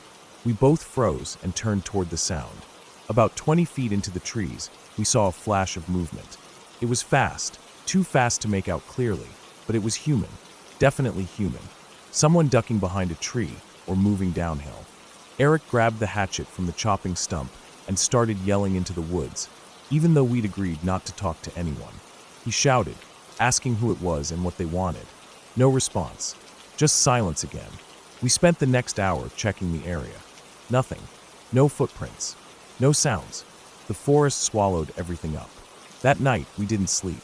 We sat up with the lantern between us, both holding whatever tools we could use as weapons. Around 2 a.m., we heard something scrape against the side of the cabin. Just a single drag of something hard along the wood siding. I got up slowly and peeked through the small window, but I couldn't see anything in the dark. When the sun finally rose, we were already packing. We didn't speak much. It was understood. We were getting out. We shoved everything into our packs, dumped the rest, and locked up the cabin. We started hiking out to the road where we had parked the 4Runner. It was about 3 miles on foot through thick woods. We moved fast, but the feeling of being watched never left us. I kept looking over my shoulder every couple of minutes. The woods were quiet again. Too quiet. When we finally got back to the road, we saw the truck parked just ahead. That should have been the moment we relaxed, but something was wrong. The driver's side door was wide open. We hadn't left it like that. Eric ran ahead, yelling my name, and I sprinted after him. Inside the truck, everything had been ransacked. Our extra food gear, and even the map we left on the dashboard were gone. On the hood, there was a single handprint, muddy, smeared with long fingers. Not clawed, not animal. Just dirty and human. We didn't waste any time. We jumped in, locked the doors, and got the hell out of there. We didn't talk for a long time. Just drove in silence until we were back in Duluth. We stayed at a cheap motel that night and barely slept. In the weeks that followed, I kept checking the news and local forums for any stories. Missing persons, arrests, strange sightings, but nothing ever came up. It was like whoever was out there didn't want to be found. Or maybe they'd been watching that cabin for years, just waiting for someone to show up. I haven't gone back to the woods since then. Eric and I still talk, but we don't bring it up. Not anymore. It's something we both carry, something unspoken, a weight in the back of our minds. Every once in a while, I'll be walking home or taking out the trash and feel like I'm being watched again. That same stillness, that same pressure. I don't know who was out there with us or what they wanted, but I know it wasn't just kids messing around. It wasn't a coincidence. They were watching, waiting. They knew we were there, and they didn't want us to leave.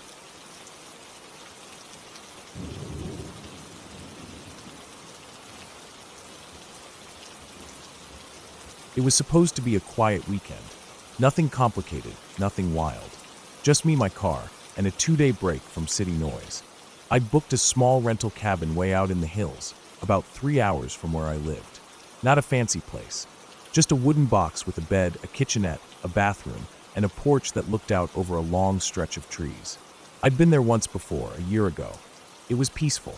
Nothing but hills, trees, and the sound of wind moving through the leaves. No cell service. No internet. That was part of the appeal. I left late on a Friday morning, packed light.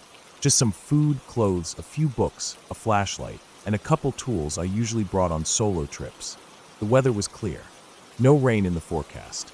Driving out of the city felt like shedding weight.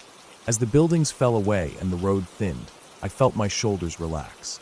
The last 30 minutes of the drive were always a little rough. The paved road ended, and a dirt track wound through thick woods. It was wide enough for one car, maybe two if you drove carefully. The cabin sat near the end of it, perched at the edge of a small slope, with thick trees behind and a dry creek bed running down the hill. When I pulled up, everything looked the same.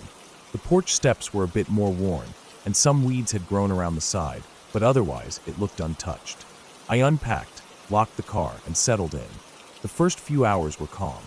I read for a while, walked around the edge of the property, made some food, and watched the sun drop low through the trees.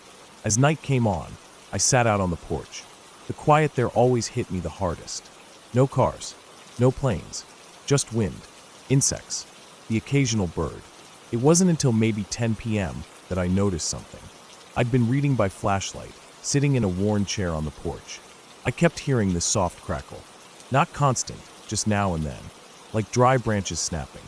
At first I thought it was just a raccoon, or maybe a deer walking through the brush. But the sound kept happening. Not close, but not far either. It was down by the dry creek bed. Every few minutes, crack, crunch, then nothing. I got up and pointed the flashlight down the hill, scanning slowly. I couldn't see anything. I held my breath and waited. Nothing moved. I stood like that for a full minute before sitting back down. Figured maybe my ears were playing tricks on me.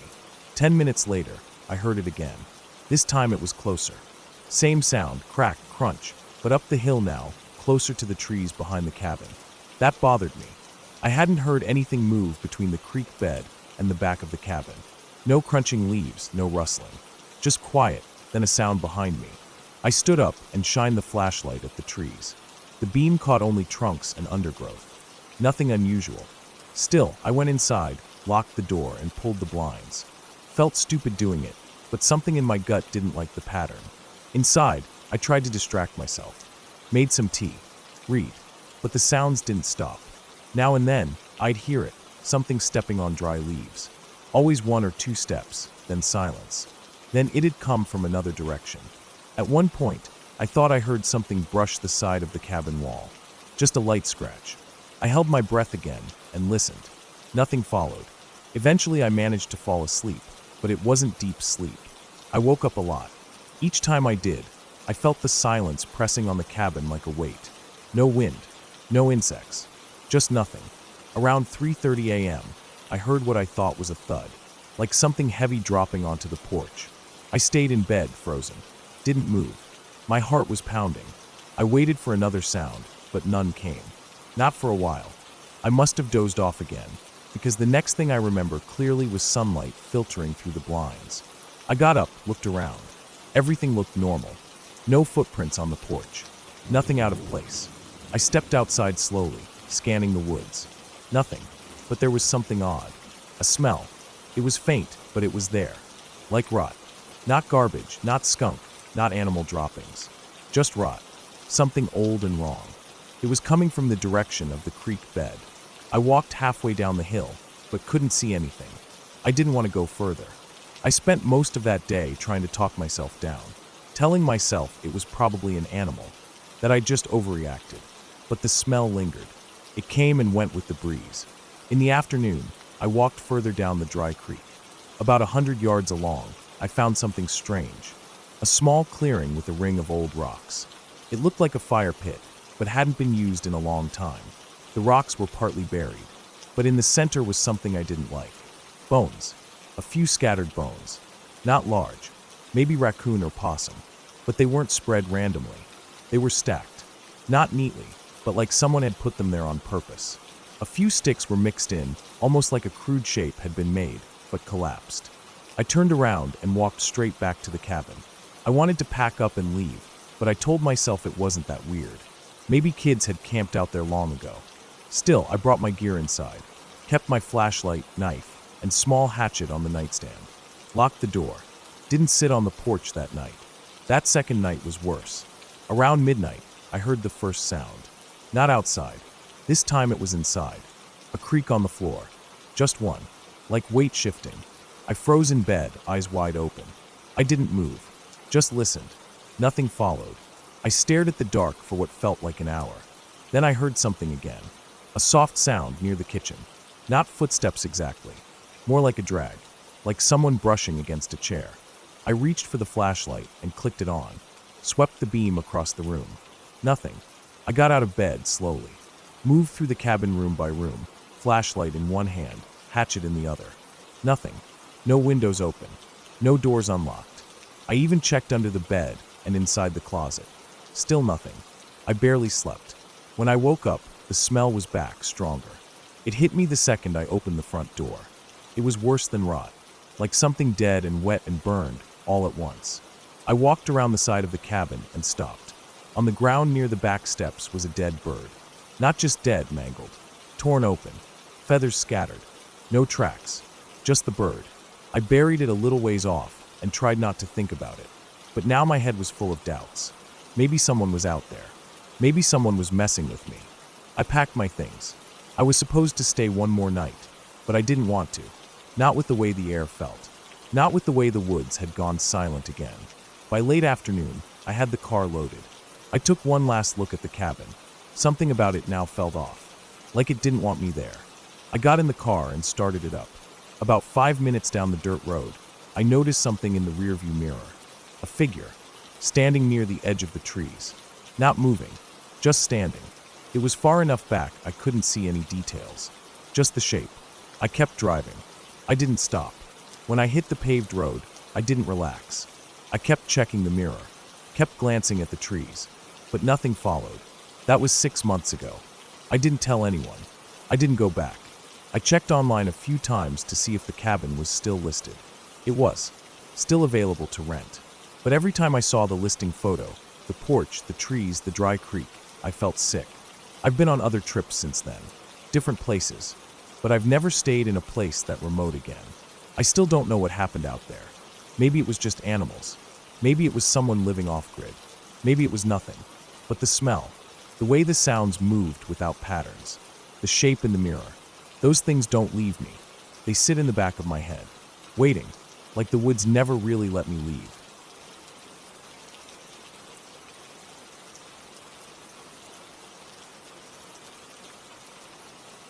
I don't even know why I agreed to it. Maybe it was boredom. Maybe I just didn't want to be the only one in the group to say no. Whatever the reason, I found myself alone in an old hunting cabin, miles from town, deep in the woods, with no cell service, a cold wind sneaking through the cracks in the walls, and nothing but a lantern and my sleeping bag for comfort. The others were coming back in the morning. That was the deal. One night alone. I just had to make it to sunrise. The cabin belonged to Ryan's uncle. According to him, no one had used it in years. The wood was gray and brittle like old bones. The porch sagged in the middle, and the roofline dipped in 2 spots. Inside, it smelled like dust, mildew, and mice. There was an old cot, but I chose to sleep on the floor with my bag. The cot looked like it hadn't held a human being since the 70s. I didn't trust it not to collapse under me. The plan was simple. Hike out in the morning, spend the day at the river with the others, and then come back to the cabin alone for the night. No phones, no books, just me in the woods. They said it was a test of nerve, a kind of self-imposed challenge. I told myself it was no big deal. I'd done camping trips before. I wasn't scared of the dark. I wasn't a kid anymore, but it felt different once they left. The silence in the woods is not like silence anywhere else. It isn't quiet, exactly. It's full of little sounds. Cracks, creaks, wind brushing trees, branches popping, small rustles in the underbrush. My ears felt sharper out there, like they were picking up things they didn't want to hear. Every noise felt close. And when the sun dipped behind the hills and the shadows crept in, I could feel the cold settle down like a blanket soaked in ice water. I lit the lantern before it got too dark. The yellow light gave off just enough glow to push back the shadows but not far enough to be comfortable. The corners of the room stayed dark. The windows, though boarded halfway up, left just enough gaps to let in the wind. Every few minutes, I could hear the wooden planks creak as the air pushed against them. The first hour was manageable. I laid out my sleeping bag, ate a granola bar, and tried to focus on anything other than the fact that I was utterly alone. I played little games in my head to pass the time. Count the floorboards, trace the grain in the wall, close my eyes and try to remember every detail of the hike earlier that day. Anything to distract myself. But somewhere around 10 p.m., things started to shift. It wasn't anything dramatic, just a feeling, a slow build, a weight. It felt like the cabin had changed, like something had leaned in closer. I sat up in my sleeping bag and looked around. The lantern flickered once, then went steady again. There was nothing obviously wrong, no reason to panic, and yet my skin started to crawl. I told myself I was just being paranoid. I stood up, stretched, and walked to the door. Opened it. The woods were pitch black, the kind of dark that makes you feel blind. I couldn't even see my hand in front of my face. I shut the door again quickly, heart beating faster than I wanted to admit. I latched the lock. Then I heard it, a soft crunch, like a footstep on gravel. My head whipped around toward the window. I stared through the cracks in the boards, but I couldn't see anything. I held my breath and listened. Nothing, just wind. I shook my head, laughed nervously, and told myself it was probably a branch falling, or an animal, but the feeling didn't leave. I sat back down in the corner, next to the lantern. I pulled the sleeping bag around me like a shield. My eyes kept drifting to the windows. And then it happened again. Another crunch. Closer this time. More deliberate. A step. I stood up slowly. Walked to the window. Pressed my eye to the crack. Darkness. Then movement. A flicker. A shape. Just at the edge of the tree line. It wasn't close enough to make out, but it was there. A lump against the dark. Not moving. Just there. I blinked. Looked again. Nothing. I sat back down. Now I couldn't relax. Every nerve in my body was alert. Tense. I stared at the lantern, watching the tiny flame dance in its glass cage. I felt trapped, like the light was giving me away, but I didn't dare turn it off. I kept telling myself I was imagining things, but then the crunching came back. Slower this time. Step. Pause. Step. Pause. It wasn't an animal. Animals moved differently. Quicker. Less precise. This was someone walking. My heart was pounding now. I grabbed the only thing nearby that could be used as a weapon, a rusted old fire poker leaning by the wall. I gripped it tightly, moved to the door, and pressed my ear against it. Silence. Then the faintest sound. A breath. Just one. Right on the other side of the door. I didn't move. Didn't breathe. The hairs on the back of my neck stood straight up. I waited. 5 seconds. 10. Nothing. I backed away slowly. Sat back down. I didn't want to make any noise. Didn't want to give away my position. My hands were shaking. I held the poker in my lap and stared at the door. Minutes passed. Then an hour. Maybe more. The sound stopped. The feeling faded just a little. I started to believe again that it was just my mind playing tricks. That maybe it had just been wind and animals. But I didn't sleep. I sat there, stiff and cold all night. My eyes never left the door.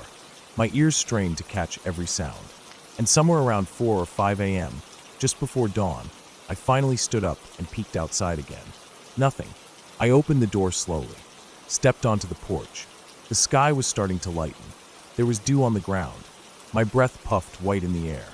I walked around the cabin slowly. My legs felt like they belonged to someone else. Every step felt heavy. And that's when I saw it. Tracks. Footprints. Human. Leading from the woods to the cabin. Then stopping. Right at the door.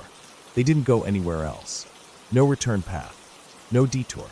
Just a single trail of prints ending at the front door. As if whoever it was had walked up to the cabin and never left. I stared at them for a long time. Tried to make sense of it. The prints were clear. Fresh. Right through the wet dirt and grass. I even counted them. 12 steps from the tree line to the porch. Then nothing. I looked around. My breath coming in fast puffs. I felt dizzy. That's when I realized the lock on the back door, the one I hadn't touched, was broken, hanging by a splinter of wood, like someone had tried to push it in. The inside of the doorframe was scratched, splintered, but not enough to get in. Whoever it was hadn't succeeded. Or maybe they hadn't tried hard enough. I packed up my things without bothering to eat. I left the cabin exactly as I'd found it, minus the footprints out front and the dented back door. I didn't wait for the others to come find me. I hiked back out of those woods faster than I'd ever hiked in my life. I never told the group what happened. I didn't see the point. I wouldn't have believed it if someone else had said it to me. They joked about how pale I looked when they saw me again, but I laughed it off. I haven't gone camping since. Not alone. Not with friends. Not at all.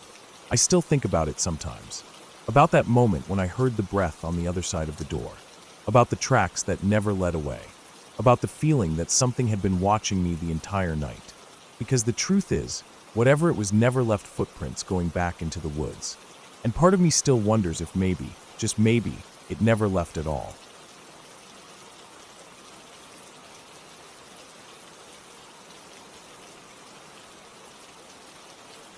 I started working for the county's water and sanitation department about 8 years ago. My job was pretty straightforward.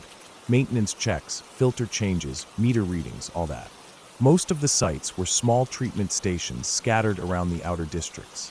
Some were near residential areas, but others sat miles from the nearest paved road, half-forgotten places that still needed upkeep. One of those was Site 17. It wasn't the farthest or the oldest, but it always gave me a strange feeling. Nothing supernatural, just something off. It was tucked in a low valley near an old rail line that hadn't been used in decades. The road to it was narrow, partly gravel, and often washed out. No homes nearby. No phone signal. There wasn't even much wildlife around. I was assigned to visit Site 17 once every 2 months. Usually it was a routine stop. Inspect the tanks, run the test equipment, make sure the generators were working, log the readings, and move on. Most guys hated going out there. It was always muddy, there were too many wasps in summer, and it got deathly quiet. The kind of quiet that made you constantly glance over your shoulder, even though you knew no one was there. That October, I got scheduled for Site 17 again. Normally I would have tried to swap it, but our team was stretched thin. I loaded up the truck early in the morning and headed out with the usual tools, the water testing kit, and a gas can for the backup generator. It had rained the night before, and the dirt road was slick and uneven. The truck fishtailed a bit as I drove up the incline before descending into the valley where the plant sat. It was barely more than a concrete blockhouse surrounded by a chain-link fence. A couple of big tanks sat to the left of the structure, and a rusted utility shed leaned against the backside. I parked by the gate, unlocked it, and drove in slowly, splashing through shallow puddles. The place looked the same as always. No damage, no signs of anyone else being there. I cut the engine, got out, and immediately noticed how damp the air was. Everything smelled like wet leaves and mildew. I started with the basics. Checked the intake pumps, normal. Filters had some buildup, but nothing urgent. The generator had enough fuel from the last refill, though I topped it off anyway. I took water samples from 3 points in the system, labeled them, and stuck them in the cooler in the truck bed. Everything was going smoothly until I went to inspect the holding tanks. The tanks were cylindrical and stood maybe 10 feet high. Usually, I just had to check the pressure valves and read the meter on each one. But one of the meters showed an odd reading. Pressure was low, which usually meant a leak or blockage. I walked around the tank and found a patch of wet soil on the far side, which wasn't normal. I squatted down and saw that the ground near the base was darker than the surrounding mud. No flowing water, but it was definitely damp in a focused way. I tapped the tank with my wrench. It rang back solid. Then I noticed something else, a faint humming sound. Not mechanical, more like a low, vibrating tone, just on the edge of hearing. I stood there for a second, trying to figure it out. It was too low for a generator, and the pumps weren't running at the moment. I put my hand on the tank. It wasn't vibrating. The sound wasn't coming from inside it. I stood there for a few more seconds, feeling oddly unsettled. Then I realized something. I could hear the humming louder through my left ear than my right. I turned my head slowly. The sound seemed to be coming from beyond the trees on the other side of the chain-link fence, beyond the brush that led up the hill toward the old railroad line. I stood there listening, trying to make sense of it, but it slowly faded away after about 20 seconds. Just stopped. I shook it off, telling myself it was probably an animal, or maybe some weird echo. I went back to the utility room to check the electrical panel. Inside the blockhouse was cold and musty, with concrete floors that were always damp. I flicked on the lights, bare fluorescence overhead that buzzed a little too loud. The panel looked normal. No trip breakers. I logged the readings and was about to step out when I heard something from outside. It was a single, heavy thud. Not like something falling, more like something landing. It came from the direction of the tanks. I stepped out slowly and looked around. The sky was overcast now, darker than it had been earlier. The air felt still, heavier. There was nothing by the tanks. No movement. No animals. I walked over and looked behind them again. The patch of wet soil was unchanged. I tapped the tank again. Still solid. Then I noticed the door to the utility shed was open. I was sure I had closed it earlier. I remember the loud creak it made when I first went in to grab a wrench. I walked toward the shed, squinting as I approached. The inside was dark, and the bulb in there hadn't worked in months. I stepped up to the doorway and paused. The air inside was colder than outside. Not just a little, it felt like stepping in front of a freezer. I leaned in. Couldn't see much. Just silhouettes of old tools hanging on the wall, a couple of empty plastic bins, coils of hose on the floor. I stepped in. Immediately I regretted it. The smell was sharp, acidic, like ammonia mixed with rotting leaves.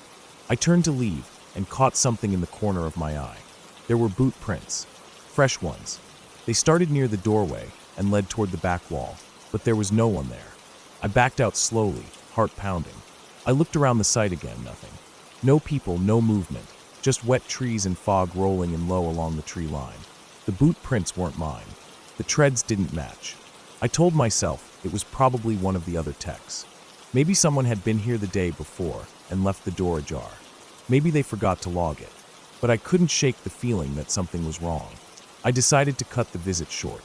I'd log what I had, send a note to the office, and come back later in the week with someone else. As I got in the truck, I noticed the driver's side mirror was tilted upward. I hadn't bumped it. I hadn't adjusted it. It was aimed skyward like someone had pushed it while standing beside the truck. I reached out and adjusted it back. My hand was shaking slightly. The engine started fine, but as I backed up, the truck dipped into a rut I hadn't seen coming in. The front tire sank deeper than expected, and I had to rock it a bit to get free. As I was doing that, I caught sight of something on the ridge above, near the tree line. A person, just standing there, too far to make out features. Wearing dark clothes, maybe a hood. Not moving, just watching. I blinked, and they were gone. Not like they ran, just not there anymore. I sat in the truck for a long moment, gripping the steering wheel. I didn't move. I didn't breathe.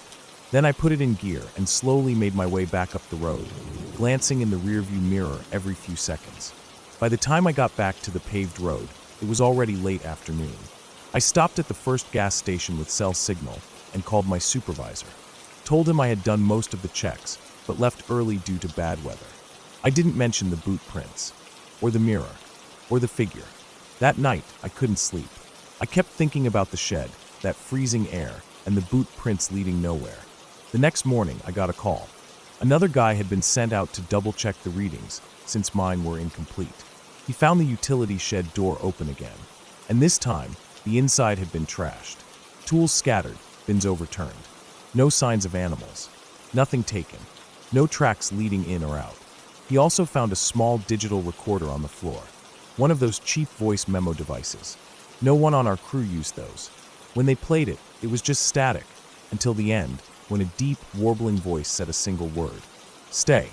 After that, the department locked Site 17 and put it on a temporary hold. A month later, they decided to decommission it completely. I never went back. They reassigned me to stations closer to town. I still drive by the turnoff road sometimes. The gate's chained now, and the brush has started creeping back in. But every time I pass it, I still hear that low hum in my ears. And sometimes late at night, when everything is quiet and I'm trying to fall asleep, I see that figure in my head, standing still on the ridge, just watching.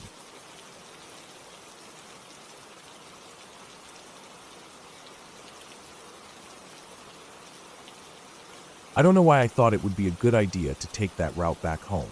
Maybe it was because I wanted to save time.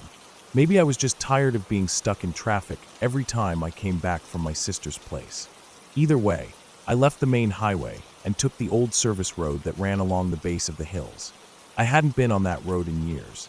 It used to be paved, but now it was cracked and uneven, eaten up by weeds and time. It cut through some very quiet country, and I figured I could handle an hour of rough road if it meant skipping the evening congestion. At first, the road felt peaceful. Trees leaned over the sides like they were shielding the ground from the sky. There were no cars, no buildings, just fences, rolling grass fields, and the occasional rusted-out gate that hadn't been opened in years. I drove with one hand on the wheel, the other on my thigh, just relaxing into the rhythm of the bumps and dips. I passed a dried-out creek bed, then a crumbling barn with no roof. I didn't see a single person, but the sun was dipping fast. I noticed it when the shadows got long and sharp across the road, like someone had stretched the trees out. I checked the time, 6:48 p.m. Still early, but in the countryside, darkness comes fast. I turned on my headlights just in case. I was about halfway through the stretch when the road narrowed suddenly, squeezed by a rock face on one side and a barbed wire fence on the other. The pavement ended, replaced by gravel. It wasn't on the GPS, but I kept going. I figured the gravel section would only last a mile or two. Then I saw something odd. A red pickup truck, parked on the shoulder just ahead. Old model. No plates. The back was empty. It wasn't blocking the road, but it stood out like a tooth in a mouth full of gums. I slowed a little as I passed, glancing at the cab. No one was inside. The windows were rolled up, and the glass had that haze to it, like no one had touched it in months. I kept going. A few minutes later, I spotted a black trash bag off the side of the road, half buried in the grass. It was ripped open. I could see a boot sticking out. Not just any boot, a work boot, cracked and covered in dried mud. Looked like it had been there a while. I stared at it a little too long as I passed, and my tires dipped hard into a rut. My steering wheel jerked, and I felt the jolt through my whole spine. I stopped the car to check if I'd blown a tire. All 4 tires were fine. No hissing, no bulges. But when I stood there, next to the car, something felt wrong. The air was too still. Not even the sound of wind. I looked around. The trees didn't move. No birds, no insects, nothing. Just silence. I got back in and locked the doors. I was starting to regret the shortcut. The road kept getting worse. The gravel turned to dirt, and it was packed down in places and soft in others. My tires slipped a couple times, and I had to slow to a crawl. I passed more weird things. An old bicycle, half buried in a ditch. A deer carcass that had been picked clean, just bones and a hide like paper. A set of tire tracks that came out of the woods, crossed the road, and disappeared into the trees on the other side. Then I saw the shack. It wasn't even a real house, just a single-room wooden structure with no windows. The door was open, hanging crooked off one hinge. No lights, no sign of life. Just there, sitting about 30 feet off the road. I don't know what possessed me to stop again, but I did. Maybe I just wanted to understand who used this road, who lived out here, if anyone. I stepped out again, left the engine running. The sun had dipped below the hills now. The trees were throwing shadows like black ink across the road. I walked to the shack. There was a smell, like old oil and wet metal. I got to the doorway and peered inside. Empty mostly. A broken chair in the corner. A dirty blanket on the floor. A tin can with dried beans stuck to the bottom. The wall opposite the door had scratch marks, long, deep scratches that tore through the wood like claws or knives. They weren't random. They looked deliberate. Almost like someone had been marking days, but not neatly. Like they were done in panic, over and over. I backed away. I turned back to my car and felt something shift in the air. Like pressure. Like the kind of pressure you get before a storm hits. But there wasn't a cloud in the sky. My stomach twisted. I walked faster, then jogged. When I reached my car, I saw something that made my chest go cold. The driver's side door was open. I hadn't left it open. I was sure of that. I always lock my door, especially when I'm out of the car on a deserted road. I froze. I looked inside. No one there. Nothing seemed touched. My phone was still in the cup holder. Wallet on the seat. Keys in the ignition. Engine still running. But I couldn't shake the feeling that someone had just been inside. The air inside the cab felt warm, like it had been breathed in. I looked around the road, the trees, the shack. Nothing. I got in and locked all 4 doors. I pulled back onto the road faster than I should have, kicking up dust. My hands were slick on the wheel. For a while, I didn't see anything else. Just more trees, more road, more dark. I kept my eyes forward, only glancing in the rearview mirror now and then. I didn't want to look into the woods again. I just wanted to be out. Then, about 10 minutes later, I saw a man walking along the side of the road. He was walking away from me, in the same direction I was going. Just a figure at first, gray jacket, long legs. As I got closer, I slowed down. I figured he might need help, but something in me screamed not to stop. I couldn't explain it. I just didn't want to be near him. So I drove around him, gave him a wide berth. I didn't look at his face, but in the mirror, I saw him turn around. He stopped walking and just stood there in the middle of the road, watching me drive away. I hit the gas. I didn't stop again until I reached the main road. When I finally got back to familiar ground, I pulled over at a gas station. Bright lights, people, safety. I sat there for a long time, engine off, hands still on the wheel. That road isn't on the GPS anymore. I checked later. It shows up as a thin gray line with no name. Google says it's closed off past a certain point. Says it's overgrown, inaccessible. But I drove it. I never should have. The next morning, I went out to my car. I was going to take it to a mechanic, just to get it looked over. I didn't trust it anymore. When I opened the door, I found something on the passenger seat. It was a boot, the same kind I saw in the trash bag, covered in dried mud. I didn't touch it. I slammed the door shut and called the police. They came and took it, asked a lot of questions. I answered what I could. They called me 2 days later. The boot matched a missing persons report from 5 years ago. A man who disappeared while driving through that area. Never found. Now I take the highway every time, even if traffic's bad, even if it adds an hour. Because whatever is out there, it doesn't want to be found. But it doesn't like being seen either.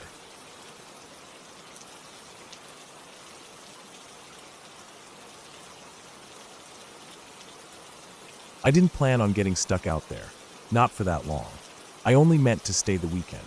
My friend Ben had a cabin out in the woods, just past the state line and far enough from the nearest gas station that cell signal barely clung to life. He told me the place needed a little cleanup, some leaves blown off the porch, trash taken to the burn barrel, pipes checked, and so on. Ben had some family emergency and asked me if I could go instead. I owed him for something, and I had some time off work, so I said yes. The drive took me almost 4 hours. First on the highway, then down narrower roads that turned to cracked pavement, then to gravel, then just dirt. By the time I pulled up, I could see why Ben said it needed care.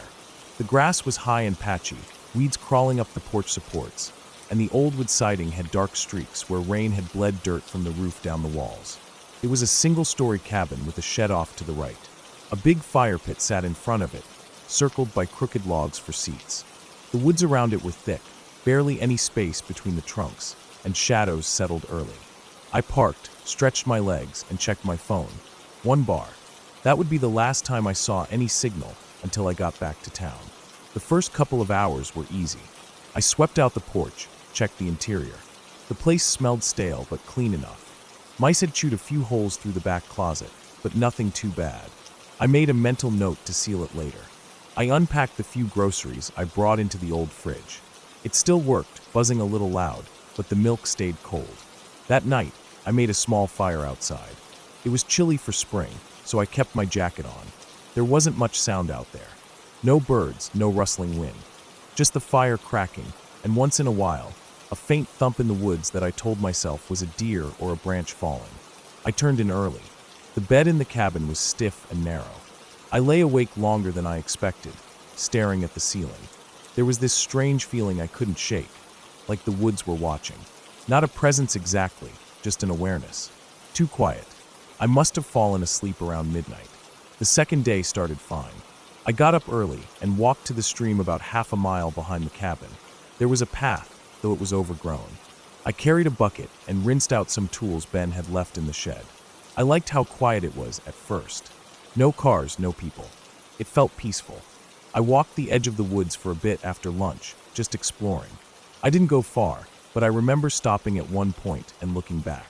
The trees looked thicker behind me than they had when I came in, like they moved somehow. Probably just my imagination. Light can play tricks like that. When I got back, I noticed something off. A chair that had been tucked under the porch was now sitting out in the grass near the fire pit. I stared at it for a few seconds. I couldn't remember moving it. I walked over, looked at it, picked it up, and carried it back. I told myself I must have moved it and forgot. Maybe I was losing track of time. That night, I had a harder time falling asleep. Around 2 a.m., I woke up suddenly. No sound, just a feeling, deep in my stomach, like something was wrong. I sat up in bed and listened. Nothing, not even crickets. I lay back down but didn't sleep much. The next morning, I noticed fresh marks on the ground near the porch. 2 parallel lines, about 6 feet long, like something heavy had been dragged through the dirt. It started near the fire pit and ended just under the porch edge. I crouched down to look at it, but couldn't tell what made it. There were no footprints around it, no tire marks. Just 2 grooves. I walked the area, checked the shed, the back path to the stream. Everything seemed untouched. I was starting to get uneasy. I chalked it up to animals. Maybe a bear dragging something, or raccoons. Still, it didn't feel right. I tried calling Ben, but there was no signal. I held my phone up, walked in circles. Nothing. I considered packing up and heading out early, but something about leaving without a real reason felt dumb. I told myself to man up and stay the last night. That evening, I locked the door. I don't mean I just latched it. I slid the bolt, wedged a chair under the knob, and kept my flashlight and pocket knife on the nightstand. It felt paranoid, but I couldn't ignore the feeling in my gut. Like something was just off. Not dangerous, just not right. I didn't sleep much that night either. Around 3 a.m., I heard movement. Not inside, just outside the wall, past the headboard. It was soft, a shuffle, then a faint scratching sound. Not like claws, more like fingers dragging slowly across wood. It stopped, started again. I didn't move. I just lay still, heart pounding. It went on for maybe 10 minutes. Then silence. When morning came, I stepped outside with a hammer in my belt and my phone in my hand. There were marks on the wall, right where my head had been while I slept. Long, narrow scratches. Vertical. Too high up for an animal unless it stood upright. My stomach dropped. I packed my bag. I didn't care that I promised Ben a full weekend. I tossed everything in the car, turned the engine, and started back down the dirt road. It was slow going, potholes everywhere. I drove for maybe a mile, then hit something. The front tires slammed into a shallow ditch that hadn't been there on the way in. It looked like the ground had been dug up and shifted. Maybe rain washed it out, maybe something else. I tried backing out, but the tires spun. I was stuck. I climbed out and looked around. The road was narrow, woods on both sides. No sign of other cars, no houses. I popped the trunk, pulled out the folding shovel, and started digging around the tires. It was hot, and I was sweating like hell within minutes. I got one side clear and tried again. Nothing. The tires spun and threw dirt. I almost screamed. Then I heard something. A crack in the woods, maybe 30 feet off. I stopped. Listened. Another crack. Then silence. I backed up toward the car. Stared into the trees. I couldn't see anything, but the hairs on my neck stood straight up. I got in the car and locked the doors. For the next hour, I just sat there, watching the woods. I didn't eat, didn't drink, just sat in the heat waiting. The sound didn't come back. Around noon, I got out again. Dug more, cleared space under both tires. Eventually, with a lot of rocking and spinning, I got the car free. I peeled out and didn't stop until I hit the main road again. I didn't look back. I drove straight home. When I got signal again, my phone exploded with missed calls and texts from Ben. I called him and told him the place was done. I didn't explain. He didn't ask. A few weeks later, he told me something weird. He went back up himself to check on things. The shed door was wide open, tools scattered. One of the porch supports had been clawed halfway through. He thought it was a bear. I didn't argue. But here's the thing. A few nights after I got back, I had a dream. It wasn't like normal dreams. It felt real. I was back in the cabin, lying in bed, and something was at the window. Not knocking, just watching. And then it walked away. That's all. Just walked. I haven't been back to the woods since. I don't camp. I don't hike. Sometimes I still wake up at 3 a.m. for no reason. I just lie there, listening. But I never hear anything. Still, I know what I felt. Something was out there. And it wasn't an animal. It wasn't a ghost either. It was real. And it knew exactly where I was sleeping.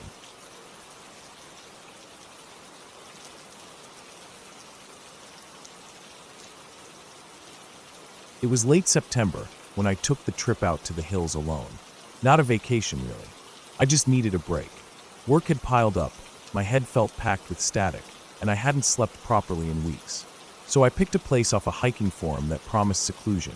A small valley off a logging road in northern Washington, surrounded by thick forest and no cell service for miles. The pictures showed a clearing near a stream and a makeshift fire pit left by someone who'd been there before. It looked quiet, peaceful. I packed my old backpack with the essentials: tent, sleeping bag, some freeze-dried meals, a camping stove, and a couple of tools just in case. I threw in a little hatchet I barely used anymore, and my knife, the one my dad gave me when I was a teenager. I brought a book too, but I didn't expect to read much. Mostly I just wanted to sit, breathe, and be where no one could reach me. The drive out was longer than I'd thought. The GPS cut out about 30 minutes before I reached the trailhead. After that, I followed a series of notes I'd written down. Turn left at the old ranger sign. Keep right at the fork near the burnt stump. The road was rough, just gravel and dirt, barely wide enough for my truck. I passed one other vehicle, an old Subaru parked crooked near a ditch, but no one was in it. I reached the pull-off near noon. From there, I hiked about a mile downhill into the valley, cutting through thick trees and fallen logs. The air felt cleaner than I'd remembered air could feel. I set up my tent near the edge of the stream, facing away from the slope, with a narrow view of the water and the rising forest beyond. It was perfect. By the time the sun began to sink behind the trees, I'd eaten and built a small fire. I sat next to it on a log, listening to the crackling and the rushing of the stream. That first night, I slept better than I had in months. No trucks rumbling past, no glowing notifications in my face. Just silence and darkness, and the occasional rustle of wind through the trees. The second day, I hiked up the ridge to get a better view of the valley. The climb was rough in spots, but the view from the top made it worth it. Miles of trees in every direction. I didn't see any animals, but I noticed a few broken branches and some scat that looked fresh. Probably deer or elk. Nothing unusual. When I got back to camp that evening, I noticed something weird. One of my food bags had been moved. Not torn or opened, just shifted, like it had been picked up and set back down a few feet away from where I left it. I figured it was my mistake. Maybe I'd forgotten exactly where I put it. Still, I made sure everything was zipped up tight and stored properly before I went to sleep that night. But something felt off. I kept waking up. Not because of any noise, really. Just that uneasy feeling you get when you think someone's watching you. I even sat up once, unzipped the tent, and looked around with my flashlight. Nothing. Just trees and darkness. The fire had long gone out. I forced myself back to sleep. The next morning, there were tracks. Not boot prints. Not paws either. They were barefoot. Human. And they circled my camp. The prints were faint but clear enough in the soft soil. I counted at least 4 different places where they looped around. Near the fire pit, by the stream, behind the tent. They were small, too. Not like a grown man's foot. More like a teenager's. I stood there for a long time, just staring at them. Then I packed up everything loose and stuffed it into the tent. I kept the hatchet on my belt the rest of the day. I didn't leave camp. By evening, I convinced myself it had to be another hiker. Maybe someone wandered through and didn't mean any harm. Maybe they didn't want to wake me up. Still, I set up a line of small branches and twigs around the camp that night. Just enough that I'd hear a crunch if anyone walked through. Around midnight, I heard it. Snap. Then another. Closer. I stayed still in my sleeping bag, my ears straining in the dark. I kept the knife in one hand, the hatchet in the other, and I listened. The sound stopped after a while, replaced by what I swear was breathing. Not heavy, not loud, just slow, quiet breathing, maybe 10 feet from the tent. Then silence. I didn't sleep the rest of that night. Just laid there with my eyes open, staring at the curve of the tent above me. When the first light came through, I unzipped the tent and looked outside. Nothing. But all the twigs and branches I'd placed around the camp were gone. Not broken gone. I didn't bother eating breakfast. I shoved everything into my pack, broke down the tent, and started back up the trail. The woods felt thicker than before, like they were pressing in on all sides. Every snapping twig made me jump. I didn't stop until I reached the truck. The whole drive back down the mountain, I kept checking the rearview mirror. Once, just once, I saw something move along the side of the road. A shape between the trees. Not an animal. Not a person. Just something there, and then not. I didn't tell anyone about it for a while. Months passed. I went back to work, pretended everything was fine. But it stuck with me. The breathing, the prints, the fact that someone had been out there in the middle of nowhere, barefoot, and quiet enough to move through my camp without waking me up. I went online, tried to find reports of other people seeing the same thing. Found a few posts about weird things in the woods, mostly stories that felt too dramatic or made up. But one caught my eye. It was short, just a paragraph. A guy describing how, years ago, he'd camped near a stream in a valley off a logging road, and woke up to find his gear moved around and bare footprints circling his tent. He left the next day. Said he never went back. No one had replied to the post. I checked the timestamp. It was 6 years old. Same area. That's when I decided I wasn't crazy. I've camped since then, but never in the same kind of place. I stick to state parks now. Campgrounds with rangers and other people nearby. Places with cell service. I miss the silence sometimes. That deep, complete silence you only find in wild places. But I'll never go that deep again. Because whatever was out there wasn't trying to scare me. It was trying to learn me. The way it circled.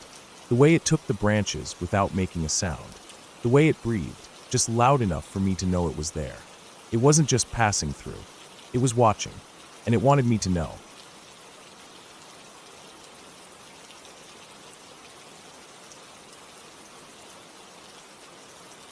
I woke up suddenly, the pounding in my chest echoing in the near-total darkness of my small apartment.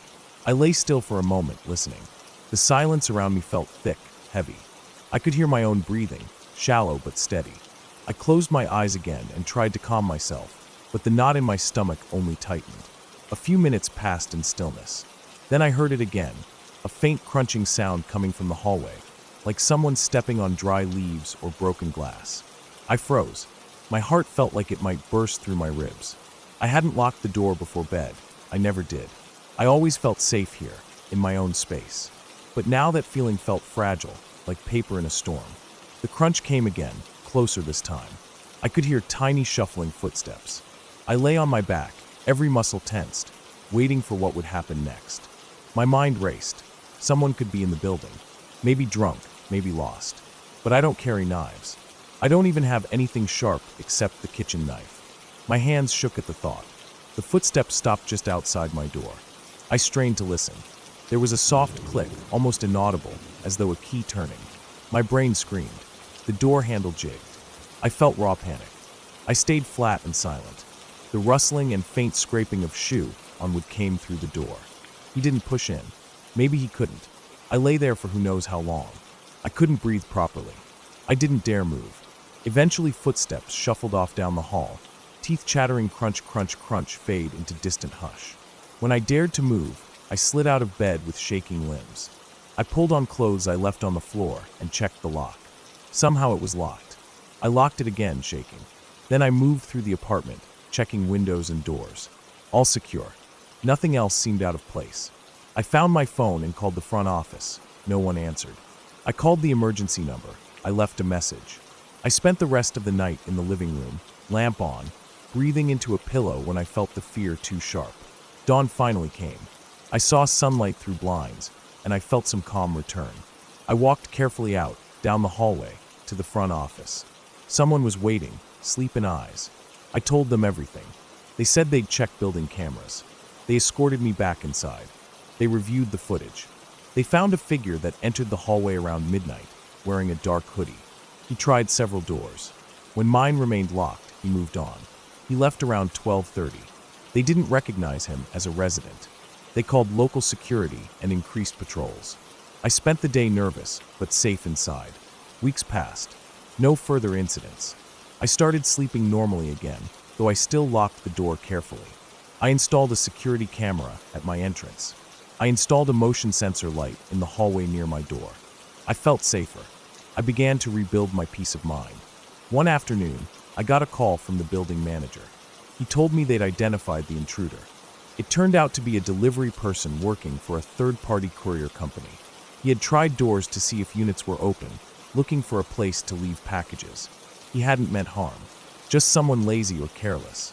It wasn't the answer I expected, but it explained it. He was banned from the building. I felt relief wash through me at that. It was no prowler with evil intent, just someone sloppy. It didn't excuse it, but it meant I wasn't the target. I felt safe again. By the end, I learned. Fear can grip easily when boundaries feel broken. But I also learned to take action: locks, cameras, motion lights, simple measures that bring real peace. I still smell the sharp edge of anxiety when night comes. But now I breathe differently. I move differently. It ended good and clear. I'm safe. The person who entered is gone and banned. I have locks. I have cameras. I talked it through with the manager. I sleep in peace again. I know now that most threats aren't monsters under the bed. They're messy humans making thoughtless mistakes. And when I saw what happened, I felt relief and gratitude. I rebuilt security in my home and my mind. Fear no longer has the same power.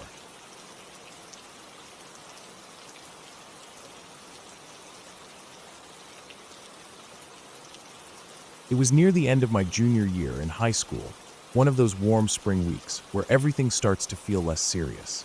Tests were wrapping up, classes felt more like passing time than learning, and people were already talking about summer plans. That was around the same time when a strange kind of trend had taken hold in our group, hunting down haunted places and sneaking in to explore them.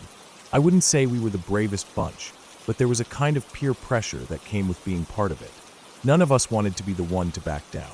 Every weekend, sometimes even on school nights, if someone had a car and others were free, we'd head out to whatever supposedly haunted spot someone had found. Most were the usual suspects: abandoned barns, creepy cemeteries, broken down shacks deep in the woods.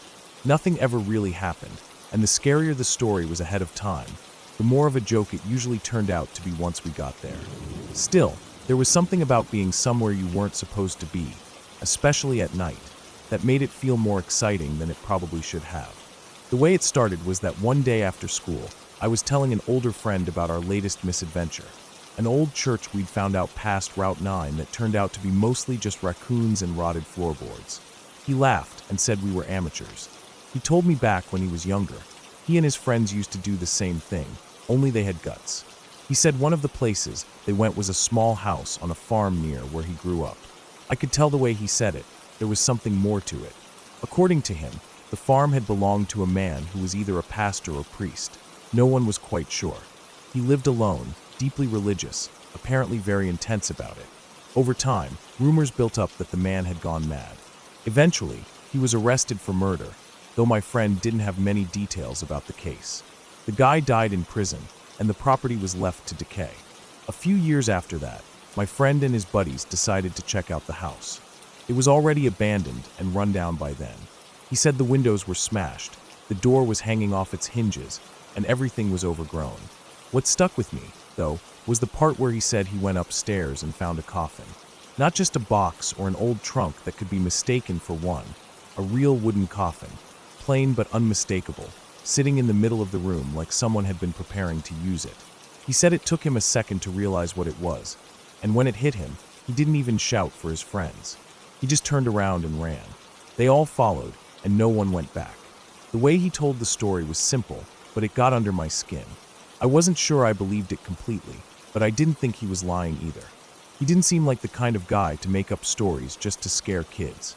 Later that week, I mentioned it to one of the guys in our group, someone who was always up for a challenge. We decided to check it out ourselves before telling the rest of the group. The plan was to find out if the house even existed, and if it did, then we'd bring the whole crew out for a real adventure.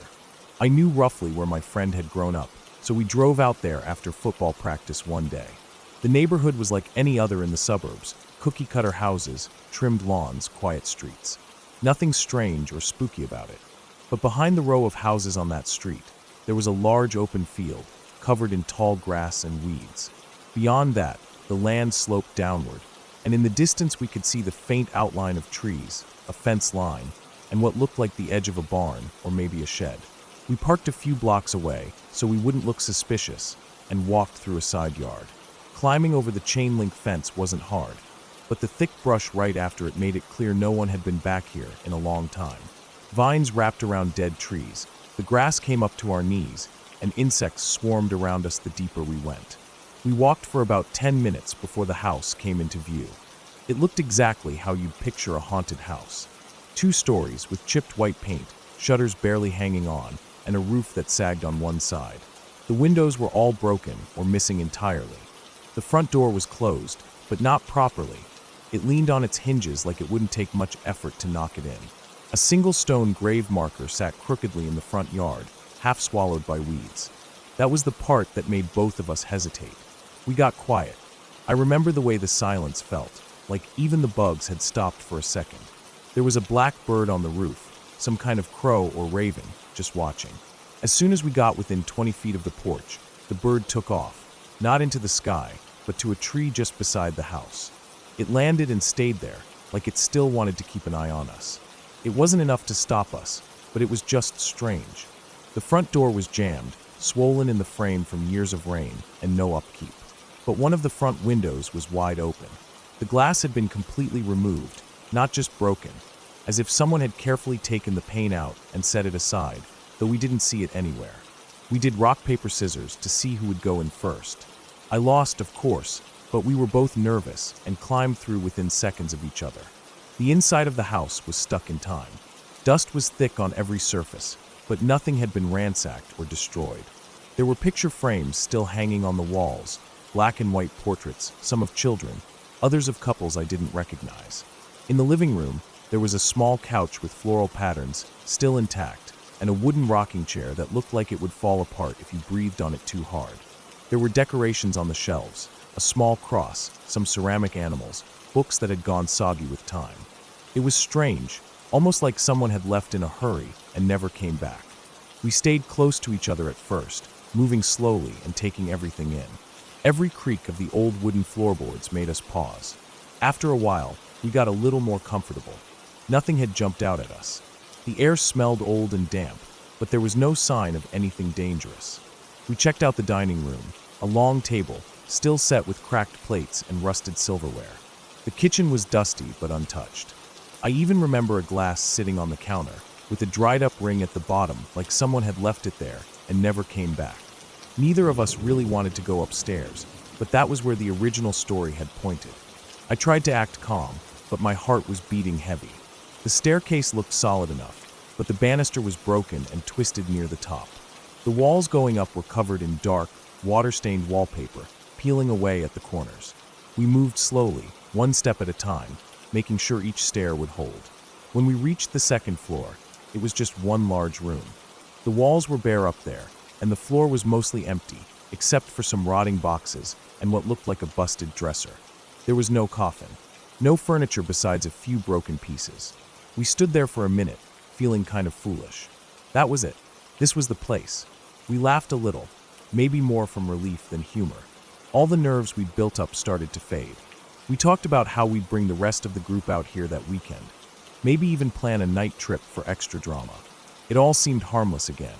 Back downstairs, we wandered a bit more freely, exploring each room with less hesitation. That's when I noticed something strange in the kitchen. Near the floor, between the cabinets and the back wall, was a small door.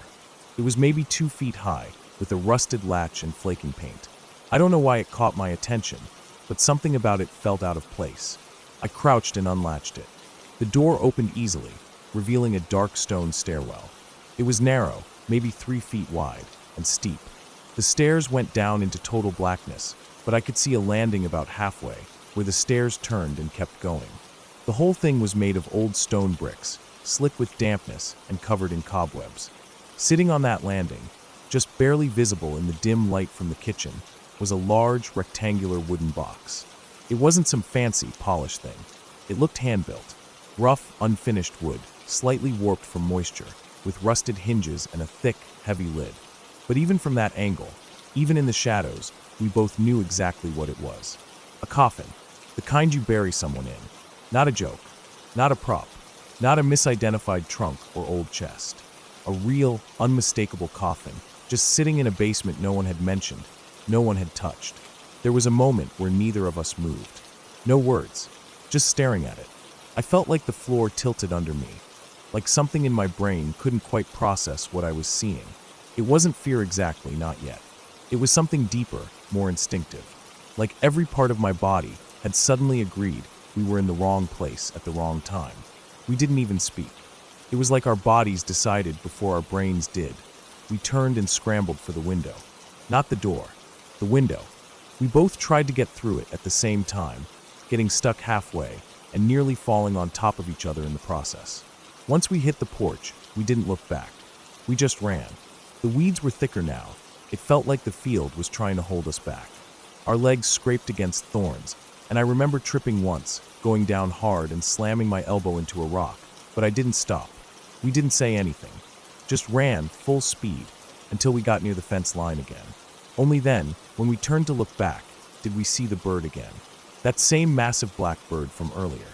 It was flying from the tree back to the roof, gliding without a sound and landing right back where it had started, perched and watching. We didn't stop to think about it. We just vaulted the fence, sprinted through the backyard we'd crossed earlier, and got back to the car without saying a word.